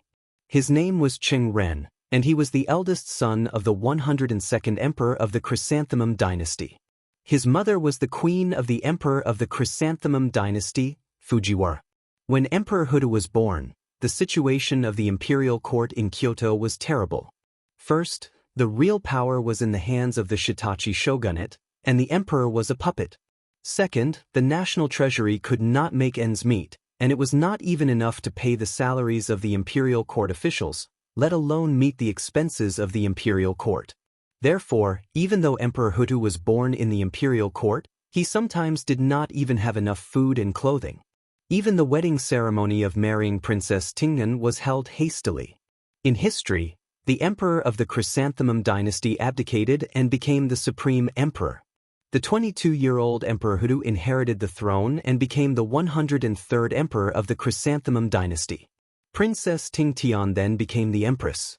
However, due to the tight financial situation, the imperial court in Kyoto held a very shabby ceremony to save money.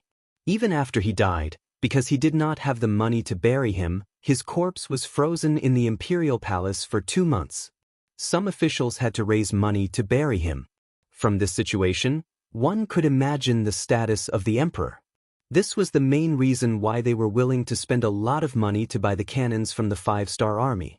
It was because the military and political power was controlled by General Ashikaga Yoshimasa. If he did not die, the imperial family would never be able to rise up. However, Ashikaga Yoshimasa's whereabouts were uncertain.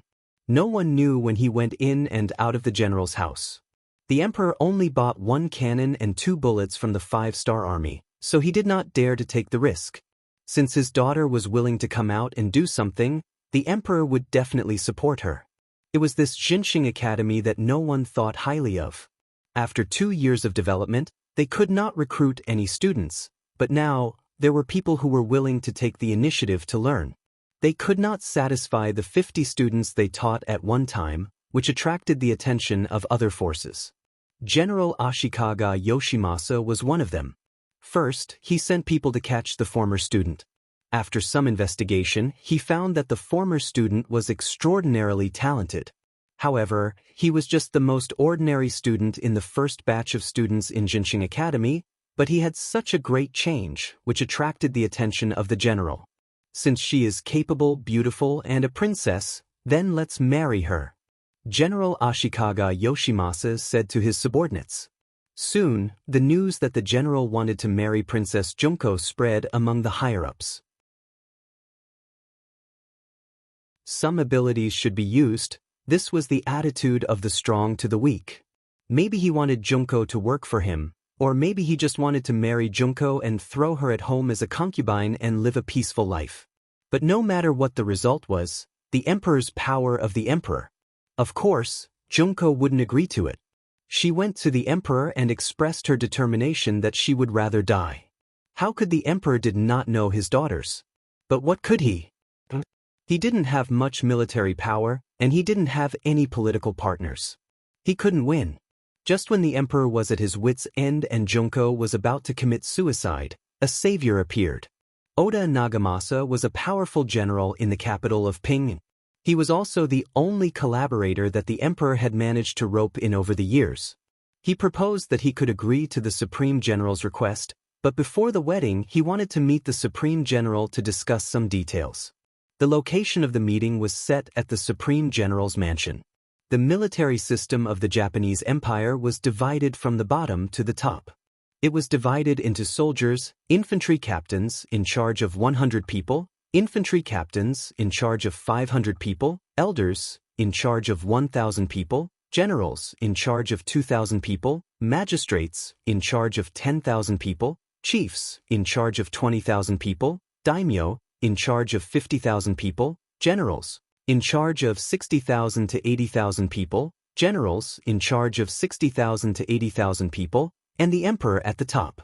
Oda Nagamasa was one of the generals with real power under General Ashikaga Yoshimasa. He had more than 70,000 soldiers. He came up with this idea to kill the general and replace him. Before, he couldn't find a chance to attack Ashikaga Yoshimasa. Why not use this opportunity to trick him into coming to the general's mansion and then kill him in one fell swoop? In this way, Oda Nagamasa could replace him, and the emperor's power could be restored to a certain extent. This idea was quickly supported by the emperor and Princess Junko. This was their reply to the great general, and the great general agreed without hesitation. There had been news about the imperial family purchasing a cannon from the 5 Stars Palace. But after so many years, there was no news about it, and it gradually faded away. Even General Ashikaga Yoshimasa thought it was fake news. It was precisely because of this that the general politely agreed. He thought that the royal family wanted to save face, so he would give them face. In the future, when Junko became his woman, wouldn't he be able to bully her however he wanted? With a good start, the plan was carried out smoothly.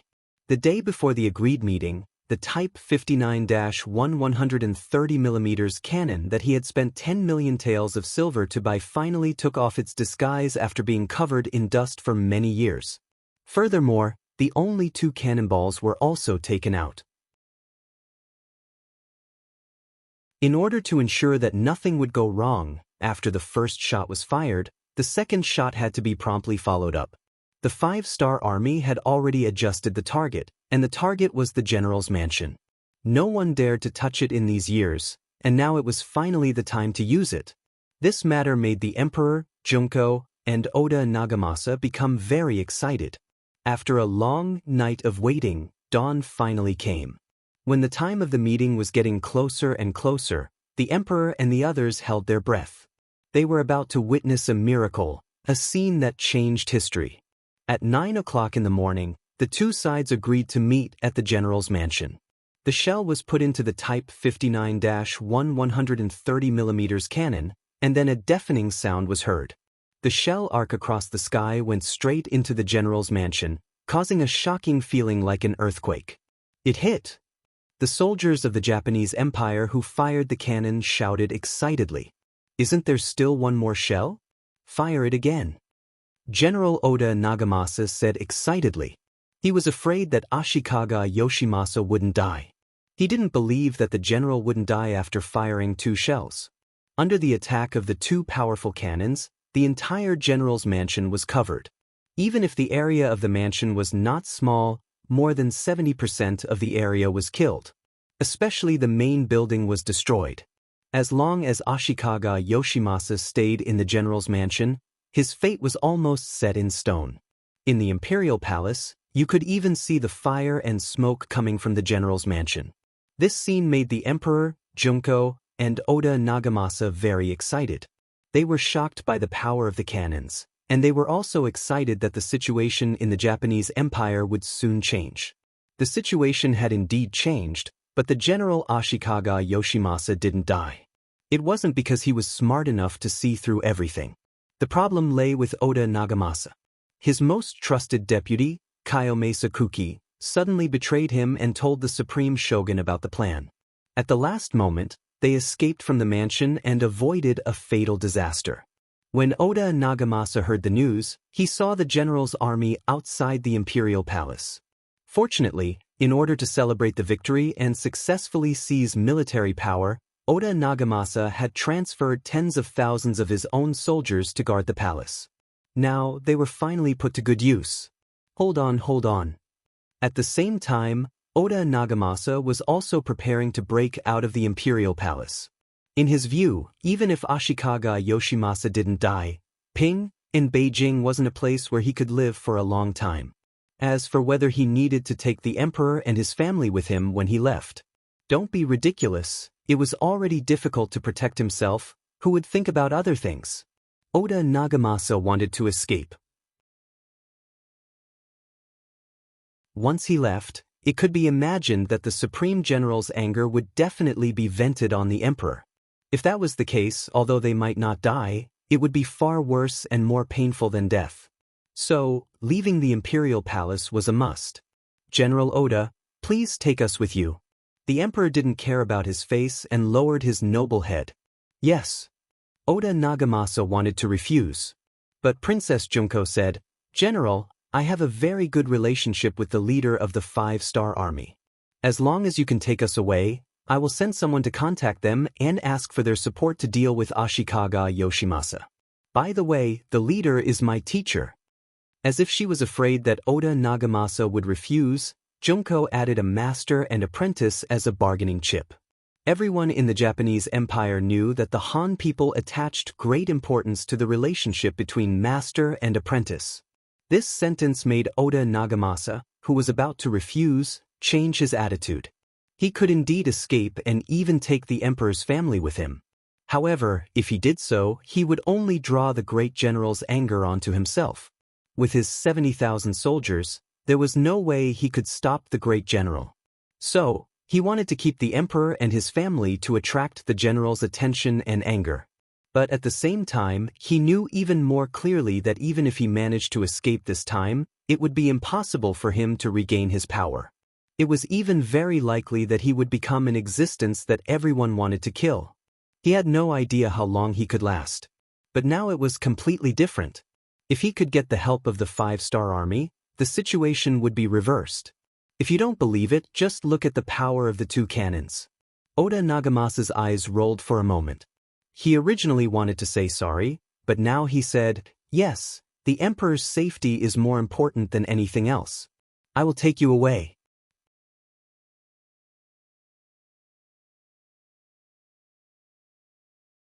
Chapter 1069. Later, when the great general's soldiers entered the palace, they had already disappeared. Only the 59 to 130 mm cannon that was still a little warm could be seen at the back of the palace. Take care of this thing, this is the evidence that the 5-star army wants to persecute this great general. I will go back and ask them for an explanation. Great General Ashikaga Yoshimasa's face flashed with anger. There were often ships of the 5-star army near the Wa Island. Usually, they also exchanged business, so their relationship was quite good. But this time, they wanted to use other people's hands to take his life. This was something he couldn't tolerate. He decided to take advantage of this matter and blackmail the 5-star army. It was clear that the navy of the Japanese Empire also had some strength. Ashikaga Yoshimasa was obviously too arrogant. He thought that the 5-star army would be afraid of him.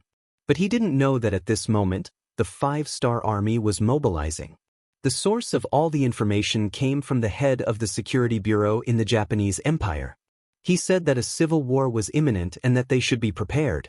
Before the new year, Yang Chendong received the information that the internal relations of the Japanese Empire were tense, and some places had already had internal strife. Since then, he had been making all kinds of preparations. Yang Xie's powerful machine began to move. The soldiers, provisions, and people who wanted to migrate were all moving. Now that there was finally definite news, how could he let go of such an opportunity? Although Yang Chendong didn't know if the emperor's faction would kill the general the day before, in his opinion, no matter who won or lost, it would be beneficial to him. This was a move he was going to make. Ashikaga Yoshimasa took the emperor and some of his confidants and left Ping in Beijing. As he wished, Junko sent her trusted Kobayashi, who was her bodyguard when she was in the Great Ming Dynasty. She asked him to leave the army and get a ship to the nearby North Korea to report to the 5-star army for help. After doing this, she followed her imperial father, the empress, her younger brother, and other members of the imperial family to the south under the protection of Oda Nagamasa, and entered the Shanin Road's Anyun area. Xiao Lin found a boat by the sea and came to North Korea. It was already more than 10 days later when he reported to Yang Chendong. Holding the telegram from North Korea in his hand, he didn't look too surprised. However, the cannon did not kill Ashikaga Yoshimasa. This would make it more difficult for him to conquer the Japanese Empire. Fortunately, he had never thought that such a powerful figure would die so easily, so he had already made sufficient preparations. Yang Chendong put the telegram aside and gave the order to Beta Persei, who was following beside him, order Long Wei to get ready to depart. We'll sail to Korea in 2 days. With horses they were called haiki, and without horses they were called longway. This was an extremely elite, well-equipped, and particularly combat-capable army. They were also the strongest protection around Yangchundong. Often, wherever they appeared, it meant that Yangchundong would also appear there. There were only 2 days to prepare, but for an elite army, the time was more than enough. The reason why Yangchundong left 2 days to make arrangements was that he wanted to take a good look at his son and daughter. His son Yangbo was still too young. Instead of looking at him, it was better to look at his mother, Hu Yen. He talked about his next itinerary and apologized. As the first madam and Yangchundong's legal wife, Hu Yen was originally a kind and virtuous woman. Although she was very worried, she didn't blame him at all. Instead, she advised Yangchundong to be careful. She also said that the next time he came back, little Bo should be able to run all over the place. After leaving Hu Yan's palace, Yangchundong went to see his daughter, Lele. In contrast, she was much cuter. As soon as she saw Yangchundong, she hugged his neck like a wombat and didn't want to come down. She kept calling him father. Yangchundong also liked Lele very much. He even specially created a song for her. The king brought me to patrol the mountains, saying that she was his little princess. Logically speaking, with his current status, it was really degrading for him to touch and play with these songs. But when did he ever put these customs in his eyes? Just based on this matter, it attracted the envy of many people. The attitude of the servants in the palace towards Lele became more friendly and respectful. Yang Xie also had many similarities with other dynasties. For example, the people below were also very understanding. Whoever was favored would be more popular.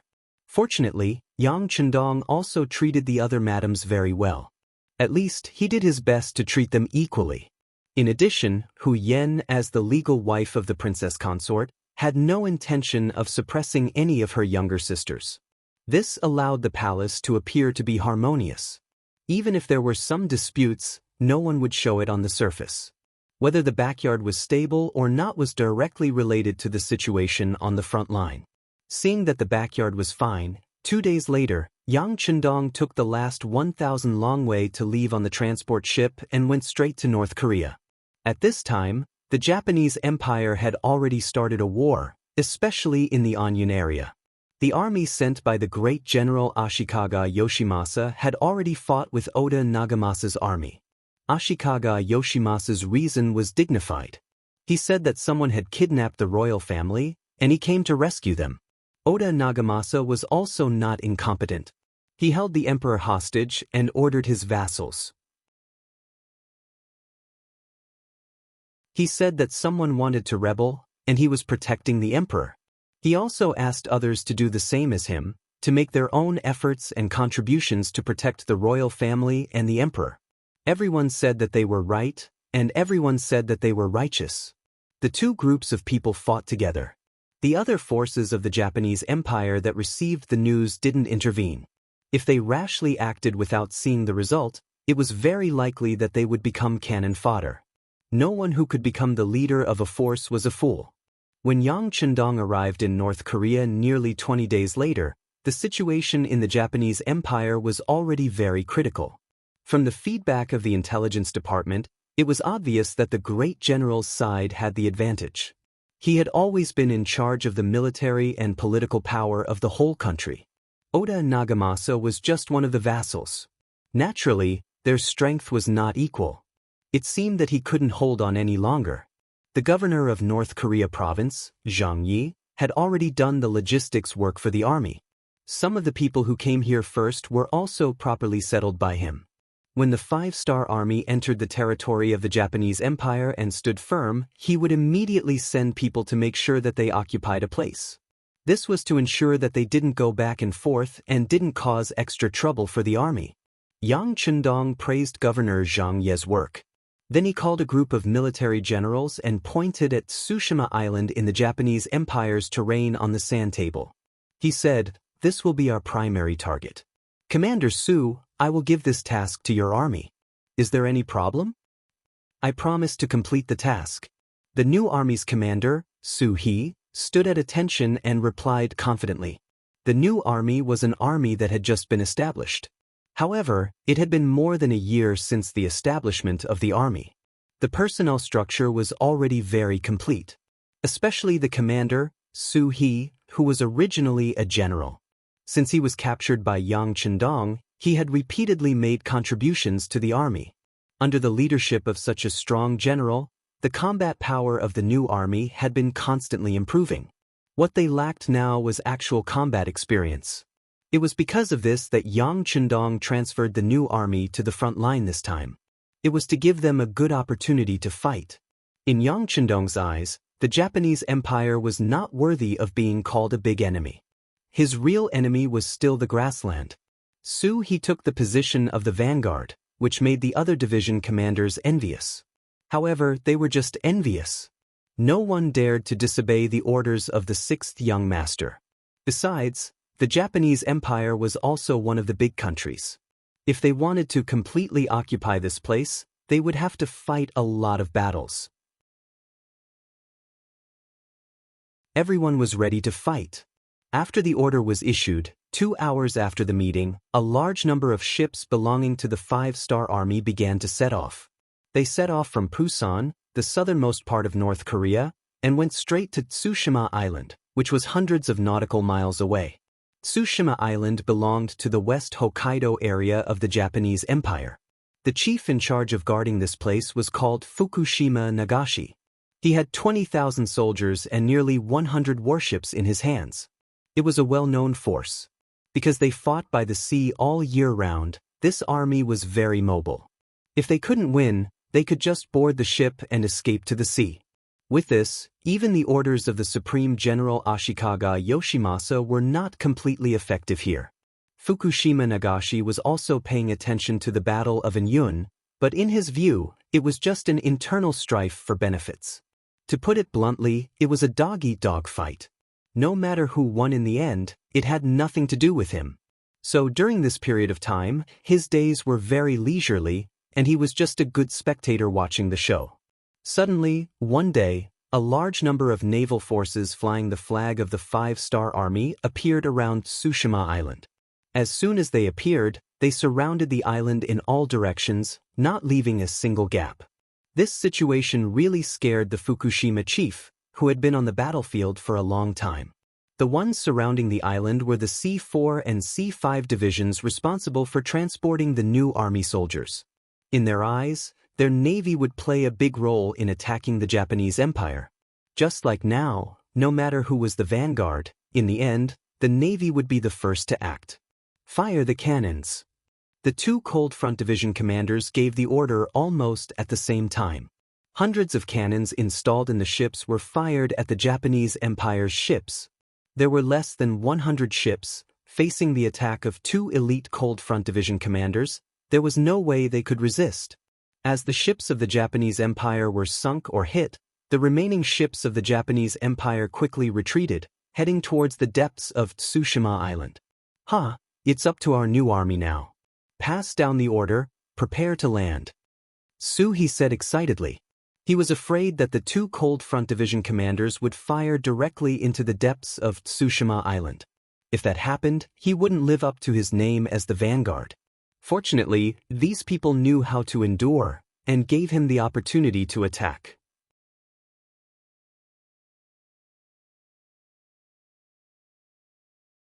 Chapter 1070. Speaking of which, why wouldn't the 2 commanders of the Cold Front Division want to take down Tsushima Island directly? They also have the strength to do so.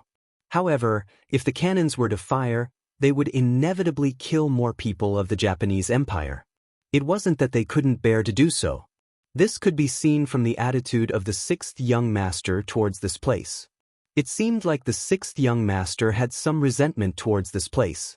The reason why they didn't fire the cannons was because they wanted to give the new army a chance to train their soldiers. At the same time, they could also save some cannons. After all, every cannons fired were worth a lot of money. So far, the production rate of cannons was still very low. Moreover, from time to time, substandard products would appear. Cannons had become a very precious item in the army. The soldiers of the new army couldn't wait any longer. As soon as the ship docked, They rushed towards the island like madmen. After losing the ship, Fukushima Nagamasa's combat strength had decreased by more than half. Quick, release the smoke, call for reinforcements. Fukushima Nagamasa, who was forced to retreat back to the island, heard from his subordinates that countless five-star troops had already begun to disembark and fight. Immediately, he was scared out of his wits and screamed in horror. Calling for reinforcements was something he learned from Huaxia. At the time when there was no telecommunications, this method was still somewhat effective. At least, it notified others that there was a foreign invasion on Tsushima Island. However, it was a pity that the five-star army had been planning for a long time. How could they give them any time to breathe? He and his comrades didn't know how many times they had dreamt that they would appear in the Japanese Empire and start a massacre. Now, their dreams had finally come true. Yang Chendong's order was to show no mercy. Anyone who resisted would be killed without mercy. It's just a small island nation. How dare they overestimate themselves and spy on Huaxia? How dare they try to swallow an elephant? Now was the time to deal with them. There was no need to be soft-hearted or have any scruples. This was because he was giving them a taste of their own medicine. Moreover, he was paying them back 100 times. The new army entered Tsushima Island in a mighty manner. The 4 cavalry divisions mounted their horses and launched a fierce attack. In front of Fukushima Nagashi's army, which did not possess any firearms, not even the most primitive firearms, the appearance of more than 30,000 cavalrymen was like a tide of beasts, instantly drowning them. The frontmost Japanese army was forced to retreat, suffering heavy casualties. Cavalry had a natural advantage over infantrymen. They were both using cold weapons, but they were destined not to be opponents of the same level.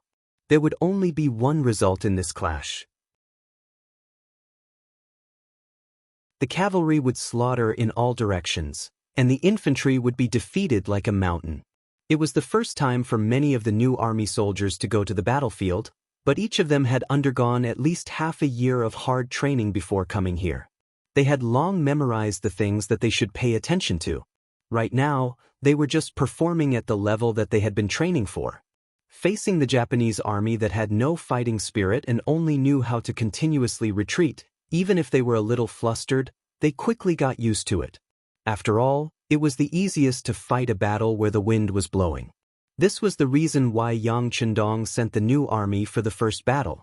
In contrast, the new army had the least amount of combat experience among the 150,000 soldiers he brought with him. This was a chance for them to make up for their shortcomings. It was true that the new army was a new army, but their combat strength was not the weakest. They had been training for a long time, and each soldier carried the hope and future of their family. Compared to the Yishi, and Yishi, their fighting spirit was much stronger. After the victory of the first battle, the new army's morale was high. They lined up on the island and waited for Yang Chendong to inspect them. It was said that morale was built through fighting. The situation on the battlefield was one-sided. The new Third Army had only won a big victory, but it was as if they had been reborn. Many of the new soldiers had successfully accepted the baptism of the battlefield and completed the transformation from new soldiers to veterans. The opponent in this battle was only 20,000 people, and they were not well prepared. Victory is deserved. This was the first sentence that Commander Su He said after seeing Yang Chendong. Yang Chendong nodded approvingly and said, "Very good. Since that's the case, I'll give you another chance to perform. Next, the new Third Army will cooperate with the other divisions to take down all the territories of the West Sea Road. Are you confident?" Su He just answered instinctively, but then he realized what Yang Chendong meant. He couldn't help but widen his eyes and said, "Don't we have to go to the Anyun area first? Princess Junko and the Emperor of the Japanese Empire are there." The Anyun area was in the Shanin area. From Tsushima Island, they needed to go north. The West Sea Road was in the east of Tsushima Island. This was a completely different direction. It was no wonder that Su He was so surprised. "No need. Everything is going according to plan." Yang Chendong had no intention to explain. Or rather, he didn't want to explain anything at all. Only he knew the real reason. He wanted to take advantage of this internal strife to take over the entire Japanese empire. Not only that, he didn't want to take over the Japanese royal family. What a joke! He was going to rule this place in the future. If he left the royal family behind, wouldn't he be tying his hands and feet? Although he could keep the king like the other destroyed forces and countries, he didn't have such thoughts about one nation at all. He hoped that these people would die as soon as possible, so that it would be easier for him to carry out some of his work and plans in one nation. These were just selfish motives. It wasn't something that could be shown in public. On the surface, he had enough reasons. That was, Oda Nagamasa's troops in the Anyun area couldn't hold on under the attack of Ashikaga Yoshimasa's army. Even if the 5-star army rushed over at full speed, it would still be too late. Since that was the case, it was better to take over the West Sea Road first and let the 5-star army gain a firm foothold. With enough reasons, and the plan was proposed by Yang Chendong, how could the other generals have any objections? What they wanted was nothing more than military exploits and killing enemies on the battlefield to temper themselves. As for where to attack first and where to attack later, they just needed to follow orders. Therefore, after the first battle of capturing Tsushima Island, the 5-star army didn't go north as some of the so-called military strategists of the Japanese Empire expected. Instead, they suddenly went east and entered West Sea Road. Not only did this greatly surprise some people, but it also caught the Japanese army by surprise. Anyun area. Ashikaga Yoshimasa was facing the tenacious resistance of Oda Nagamasa. In addition, he received the news that the 5-star army suddenly launched an attack on Tsushima Island. He felt that something bad was going to happen, so he accelerated the attack. In the name of the Supreme General, he mobilized troops from all over the country to launch a fierce siege. For a time, Oda Nagamasa's troops suffered heavy losses and were in imminent danger. Junko was in a small courtyard assigned to her, and her face was full of anxiety. She also heard the news that the 5-star army appeared on Tsushima Island. She wasn't angry about the sudden invasion of an alien race. Instead, she was somewhat happy. According to the time, Kobayashi should have just arrived in North Korea not long ago. Didn't this mean that he still had her in his heart? While she was happy in her heart, she was also worried. Junko didn't know if he could really save her. After all, from the current situation, this place was already very dangerous. Once Ashikaga Yoshimasa attacked this place first, she, the emperor, empress, and her brother would be forced to become hostages. They might even have to live a life worse than before.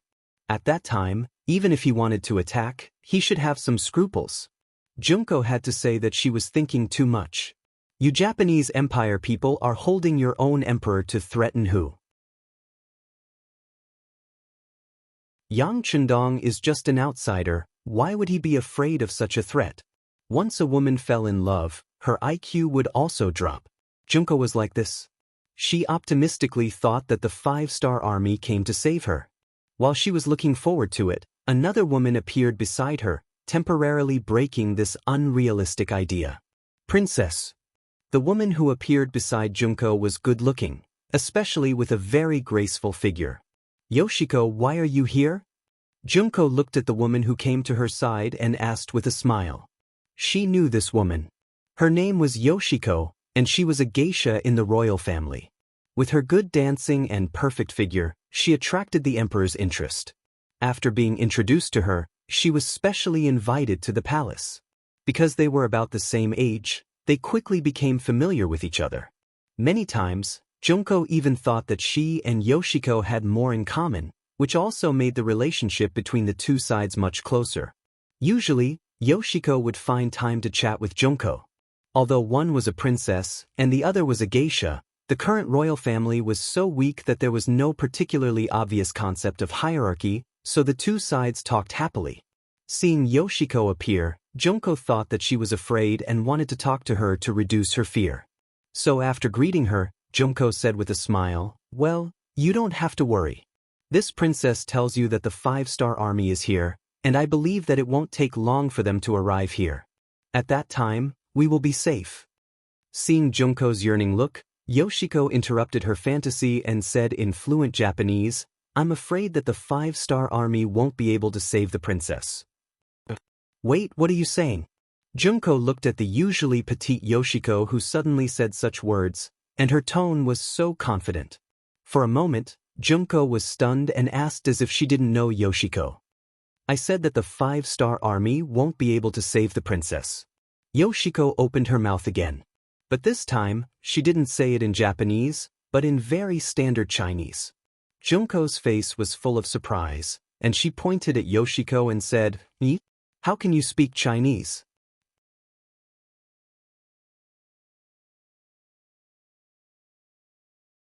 Chapter 1071.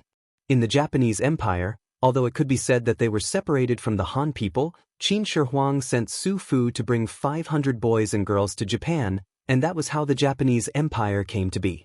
This saying was not only in the Ming Dynasty, but also in the Japanese Empire. However, there were very few people in the Japanese Empire who could speak Chinese. After all, this was an island country, and without many opportunities to interact with the outside world, this foreign language was really not very useful. That was why Junko was so surprised. In fact, after she returned to the country, other than the captain of the guards, Kobayashi, this was the first person who spoke Chinese to her. Junko was still surprised, and Tomiko opened her mouth again. Because I am a Han person, I can naturally speak Chinese. Not only that, but I was also sent by the 6th young master to protect the princess. Oh, by the way, this is a token. I believe the princess will believe me when she sees it. Tomiko took out a portrait, and it was a portrait of Junko, and it was Junko wearing a Ming Dynasty uniform. Judging from the clothes she was wearing, it should be the clothes and appearance she wore when she was studying in the Yang Family Academy. Looking at the portrait in her hand, it seemed as if she was thinking of the happy times she had in the Yang Family Academy. It was impossible for someone without that kind of experience to draw such a picture. Junko raised her head again. At this moment, she already believed that Tomiko was sent by him, but she was still a little curious about the purpose of Tomiko's appearance. You are not from the Japanese Empire, and you are not a geisha. What is your identity? The princess is right, I am not a geisha. That is just a way to hide my identity and make you accept me. My real identity is the intelligence director of the CIA stationed in the Japanese Empire. As for the name Tomiko, it sounds very nice, I like it very much. When it was time to show her cards, Tomiko said without hesitation. Revealing her identity was just the beginning, and it was just for the next plan. If she couldn't gain Junko's trust, it would be difficult to carry out the next many tasks. Tomiko's honesty won Junko's favor. More importantly, she knew that all the arrangements were made by Yang Chendong, which was enough to prove that he still cared about her. Especially when she thought that Tomiko's appearance meant that she and her father would be safer. She said happily, Since that's the case, are you here to save you? Yes, the princess is right. But that's not entirely correct. I only want to save the princess, not all of you. Tomiko's expression returned to indifference, as if she had taken the lead from this moment on. Save me? It's just me. Yes. Tomiko nodded again. That won't do. If you want to save them, you have to save my father, mother, and brother as well. Junko said stubbornly. Impossible. Tomiko shook her head. With my ability, I can only escape with the princess. As for the Emperor, Empress, and Prince Rin, Qin Rin, they will be fine. No matter who has the advantage in the end, their safety should be guaranteed. At most, the environment will be a little bad. But as long as the princess can see the 6th young master and ask for his permission, it is only a matter of time before they are saved. Tomiko had her own mission, and now that she was surrounded by enemies, she didn't have the ability to save more people. She was able to take Junko away because she had done a lot of preparation before, so she had the confidence to do so.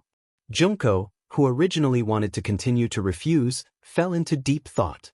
Of course, she knew that Tomiko's words were reasonable, but she still couldn't bear to let her leave her father, mother, and brother like this.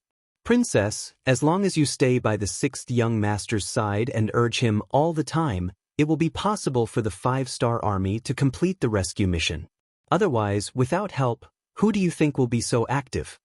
Tomiko thought of Yang Chendong's instructions before she left, so she followed his words. This sentence finally had an effect. Yang Chendong knew Junko well, and Tomiko's words also had an effect, so Junko nodded and agreed. Okay, I promise you, but I have to say goodbye to my father, mother, and brother. Okay, but please be quick. Gongzi still has more than 2 hours, and we will leave here at night. Tomiko agreed. This was something she had prepared for a long time. With her understanding of Junko, some things must be done. Junko went to see her father, who was also the 102nd emperor of the Japanese Empire, Emperor Hirito of the Garden. After seeing her father, Junko didn't hide anything and told him that Yang Chendong sent people to save her. Father, you have suffered, but as long as you hold on for a while, I will definitely persuade him to send troops quickly and save you. Junko's words also frightened Emperor Hirito. He didn't expect that he only stayed because he saw Tomiko's good dancing skills, and this coincidence was actually arranged by him in advance. He really didn't know what that person didn't know. Because of this, he also had a sense of fear. Once this kind of smart person had an idea about the Japanese Empire, would he allow him to continue to exist? He was already an obstacle on the other side's way. The best way to deal with an obstacle was to kick it aside, or even eliminate it directly. Since this Bugnam of Gojoseon of the Great Ming Dynasty had calculated everything, how could he not see this step? If so, wouldn't he be in danger? Emperor Hirito really wanted to tell this matter to his daughter, but he still held back. Since his daughter liked that man very much, then he would let her obtain her own happiness. There were some words that would only hurt feelings if spoken out loud. And most importantly, with his daughter as a link, even if the Japanese Empire was heavily damaged by the 5-star army in the future, as a father, he could more or less benefit from it. Thinking of this, for his own benefit, Emperor Hirito said, "Father can see that he likes you very much. Since that's the case, then be with him, and then use his power to promote the power of our emperor and benefit the people of the Japanese Empire." Her father agreed, and he was still so supportive of her. Junko's face was filled with joy. "Yes, father, Junko promises you." When she said this, there was a trace of shyness on Junko's face, but she did not know that this was the last time she saw her father. Everything that happened after that was completely unexpected. When Yang Chendong received the news that the emperor of the harem was killed, he was also surprised. After all, Yang Chendong did not really want to kill this person, even if it was for Junko's sake. He just wanted to use this war to completely weaken the influence of the imperial family on the Japanese Empire. Unlike the leaders of other occupied countries and regions, they would quietly hide people and tell others that they were dead, so as to cut off some people's thoughts, and let them live a peaceful life in private. But often, plans were not as fast as changes. Back to the present. With her father's consent and blessing, Junko quietly left the compound with Tomiko when it was dark. Tomiko had already prepared for all of this. First, she got 2 sets of men's clothes, and with the help of some things, the 2 beauties quickly became 2 middle-aged Japanese Empire men. Then, under the cover of night and the protection of the CIA in the dark, they left the Anyun area. In order not to be discovered, Tomiko even found a woman who looked similar to Princess Junko. She spent a lot of money to find this woman from the Japanese Empire in order to delay the discovery of the princess's disappearance. The plan went smoothly. Junko was just a girl. In the eyes of Oda Nagamasa, her status was far less important than the emperor and his son, Prince Seiji. She was even less important than Empress Tengara. Junko, who was just a marginal figure, successfully left. Under the unified plan of Yang Chendong, the 5-star army didn't attack the Mountain Sun Path. Instead, they suddenly attacked the West Sea Path. The Chikuho area, Feiho area, Oyu area, and Fengho area were successively attacked by the 150,000 5-star army in multiple ways. Faced with either long guns, short cannons, armored cavalry, elite soldiers, or a sea of soldiers, the defenseless West Sea Path quickly fell. Finally, the army gathered in the Fengtian area, which was the border between the West Sea Path and the Mountain Sun Path, and it only took 13 days. In 10 days, they took down one of the 7 major areas of one nation. Of course, it was because they were caught off guard. It was also because the West Sea Road was on the edge of the Wanation, so the defense force was weak. But it also proved the strength of the Five-Star Army. After 13 days, the Five-Star Army gathered again and prepared to attack the Mountain Sun Path and Nagato area from the Fengtian area. The various armies, divisions, and regiments quickly gathered. Behind them, the 500,000 Han people and other foreigners from the Korean province were already in place. They were occupying and digesting the entire West Sea Path.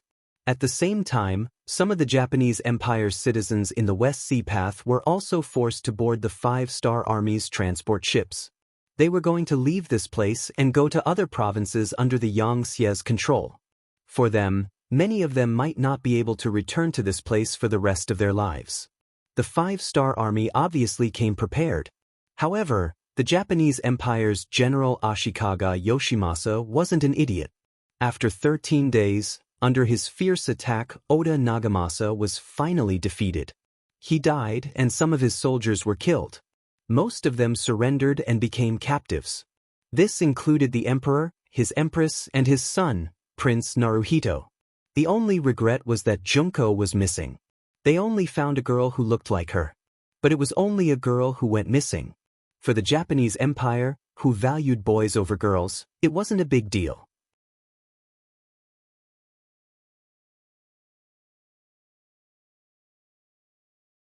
Chapter 1072. The most important thing was that the Emperor of Japan was now in his hands again. General Ashikaga Yoshimasa was very happy. He sent Kiyomasa Kuki to bring the Emperor of Japan and his family back to the palace in Ping in Beijing. After that, he began to gather more people to prepare for the battle with the Five-Star Army. At the same time, he also wanted to see what reason Yang Chendong would use to start a war in the Japanese Empire if he couldn't save the Emperor of Japan. He could even see that Yang Chendong had no choice but to retreat. He was even prepared to beat the dog while it was down and take the opportunity to ask for compensation and other demands. The Japanese Empire was an independent island country. It had a large army and a strong navy. It wasn't like other small countries that could be destroyed easily. Their territory wasn't small, and they had a large population.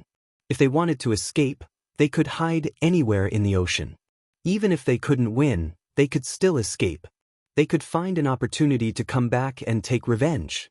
This was where his confidence came from. It was also why he didn't show any signs of cowardice when facing the Five-Star Army. All these years, Ashikaga Yoshimasa had been in charge of the military and political power. This made his influence very large. Although some of the counties and villages under him had started to have internal strife for benefits. However, the appearance of the Five-Star Army put an end to this situation. When facing an external enemy, the people of the Japanese Empire were still able to grasp the situation clearly. They began to unite around the Japanese Empire's upper echelons with the general as the core. According to the information from the front lines, the Japanese army in the Sanyang Road had a total of 400,000 people. It was nearly 3 times the number of people of the Five-Star Army. In addition, the enemy was familiar with the environment and had sufficient provisions. A tough battle was unavoidable. If it was other forces facing such difficulties, they would have a headache. They would have to consider whether or not it was the right decision to send troops this time. However, in the eyes of Yang Chendong and the Five-Star Army, this was nothing. They were used to fighting against the wind. Wasn't the Five-Star Army developed like this? Looking at the history of the Five-Star Army's growth, which time did they not win against the many? Which time did they not give people the feeling that they were the weak? It was just a Japanese empire. For the generals of the Five-Star Army who had experienced hundreds of battles, this was nothing. Just like now, in Yang Chendong's tent, 1st Cavalry Division Commander Tian Hu, new Army Commander Su He, C4 Division Commander Ding Yen, and C5 Division Commander He Gong were standing in a row, taking the initiative to ask for battle. The more difficult the battle was, the more one could prove one's ability by winning. When they saw that the Japanese Empire had deployed 400,000 soldiers, they all saw an opportunity. Division Commander Ding, Division Commander He can forget about it. Using the Navy as an army is an arrangement that can only be made when there is no other way. Yang Chundong opened his mouth and directly removed the C Division 4 and C Division 5 from the team. Sixth young master. The two teachers were still indignant and wanted to continue fighting. You what? Do you know that the Japanese Empire has 300,000 soldiers? Your two divisions added together only have 10,000 soldiers. Isn't such a big piece of meat enough for you to chew on? Seeing that the two teachers still wanted to say something, Yang Chundong's words suppressed them and made them unable to argue. But in the blink of an eye, the two teachers heard something different. Sixth young master, are you saying that the 300,000 Japanese naval division will be dealt with by our C Division 4 and C Division 5? The one who asked this question was the C Division 4 Division Commander Ding Yen. In response, Yang Chundong rolled his eyes and said, "Not only you, there are also 20,000 North Korean Navy. They will be under your command and cooperate with the operation. Of course, if it turns out that you can't suppress the Japanese naval division, then this young master will have to consider transferring people from the Navy Command Headquarters." No need, we have no problem. The C Division 4 Division Commander Ding Yen immediately waved his hand, as if he could just leave it to them. Yes, sixth young master, we are willing to make a military pledge. The C Division 5 Division Commander said seriously. Yes, we are willing to make a military pledge. The C Division Commander Ding Yen also reacted and immediately stood at attention. Yang Chundong waved his hand and didn't ask them to make a military pledge because he believed that these two teachers would do their best to prove themselves. Besides, the C Division 4 and C Division 5 Division were fully equipped with firearms and had experienced many battles. They could be called elite soldiers. If they still couldn't deal with the Japanese Naval Division, then he really had to consider whether these two were qualified for their current positions. After the two teachers left, there was still a commander and a division commander standing in front of him. Facing their eager eyes, Yang Chundong still refused and said, "I know what you mean, but this time you can't take the lead. Leave it to the foreign races. They also need to be sharpened." Yang Chundong's words blocked the mouths of Tian Hu and Su He. The two of them also knew that the sixth young master was doing this for their own good. Besides, the Japanese Empire didn't only have 400,000 soldiers in front of them. There would be many more opportunities to fight big battles in the future. The two of them didn't say anything else and left the tent. After sending away the four generals, Yang Chundong called the three division commanders of the Yushur Division, the Yushur Division, and the Yushur Division. He told them that the next task of attacking the Mountain Sun Path would be given to them. Looking at the three division commanders, Niu Duo, Tu Hai, and Luan Xiaojiang, the sixth young master said sincerely, "This is your chance to show off. Just do it. If you all die, this young master will replace you." Yang Chundong had always cherished the lives of his soldiers. Sometimes, in order to reduce the number of casualties, he would personally charge into the enemy lines. However, Yang Chundong always had a different view of the foreign races. This was an army formed for benefits, for the sake of standing out, and for the sake of a better future. Their starting point wasn't necessarily honorable. They didn't even have a sense of identity with him. Many of them had fallen because of him. If an army like this was too strong, who knew if it would become a gunpowder barrel at any time and blow him up? For people with such experiences, if they could die on the battlefield, it would be a good ending. It would dispel Yang Chundong's worries about them, and it would also ensure that the territory under Yang Xie's rule would be more stable and harmonious. Of course, although these people had impure intentions from a righteous point of view, they were fighting for him and for the five-star army. Therefore, Yang Chundong was still willing to give them a chance. He wanted them to perform well on the battlefield. If they were really capable, he believed that they would shine brightly. However, most people wouldn't be so lucky. Yang Chundong made a promise in front of the three division commanders. He also said that more foreign races were gathering in Korea. It wouldn't be long before they arrived at the Japanese Empire and joined the battle. In other words, no matter how the battle was, their positions as division commanders wouldn't be shaken. Even if they were all killed, they could quickly rebuild. With this promise, Nyo Duo and the other two had nothing to be afraid of.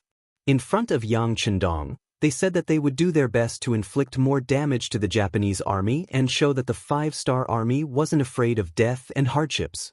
Beta Persei, who was standing on the side, heard all the conversation. When Nyo Duo and the other two left with excited faces, he finally couldn't help but ask, "Young master, with just these 3 divisions, I'm afraid they won't be a match for the 400,000 troops of the Japanese Empire." Who said they were a match? Listening to such a short but straightforward answer, Beta Persei was stunned. Seeing that Beta Persei didn't speak, Yang Chendong smiled and said, "What? Are you very suspicious?" Since they knew that they were no match for them, why would they send these 3 foreign divisions to die on the battlefield? Yes. Beta Persei did think so in his heart, but there were some things that he couldn't ask. He didn't even think that the young master would really answer him. Yang Chendong still answered, "The time isn't right. We are invading for no reason now. We don't have enough reason. It's okay to fight a smooth battle, but once the situation is not good, then problems may arise at any time, so we still need to wait." As for what they were waiting for, Yang Chendong didn't say it clearly, and Beta Persei naturally didn't ask more. Of course, he didn't know that Yang Chendong had another idea, and that was the army of the Japanese Empire, especially their samurai army and ninja army. Their strength couldn't be underestimated. Yang Chendong would value people with ability. He still had a great dream to achieve. Of course, unifying the Asian region was not his goal. Now, unifying the Asian region and integrating the energy here to make sufficient preparations to attack other regions was what he wanted. If the main elite force was sent out at once, the casualties on both sides would not be small. This was not what he wanted to see. What he wanted was more captives, more people who could be used by him. Naturally, the timing was also very important. Next, Yang Chendong asked Beta Persei to find the captain of the Wolf Fong Special Forces, Tai Hu. Some of the following things needed to be done secretly. For example, the 3 foreign divisions were the vanguard. That was a battle on the surface, but in the dark, they needed the powerful Wolf Fong to take action. No one knew what Yang Chendong talked to Tai Hu about. They only knew that after an hour, the captain left. Soon after, teams of Wolf Fong were sent out in different directions to various parts of the Japanese Empire. Ishikami District, under the jurisdiction of the Japanese Empire's Shan-in Province, adjacent to the Shanyang Province's Anyun District. In a small town called Zhongda in Ishikami District, 2 young men were squatting under the eaves of a very ordinary house, each holding a broken bowl and begging the pedestrians along the street. Under their ragged clothes, the backs of the 2 people looked a little thin and pitiful. There were rich people in every area, and naturally there were poor people. Beggars could be seen everywhere in Zhongda City, which was not rich. These 2 little beggars didn't attract any attention. Even when the patrolling soldiers on the street passed by them, they would never give them a second glance. You're tuning in to the Passion Pages YouTube channel. We're so grateful for your support, and don't forget to subscribe to join us on this incredible journey through captivating stories. Your generosity through donations truly makes a world of difference, as it's the primary source of revenue that allows me to expand and enhance this channel for you. Thank you from the bottom of my heart for being a part of this adventure.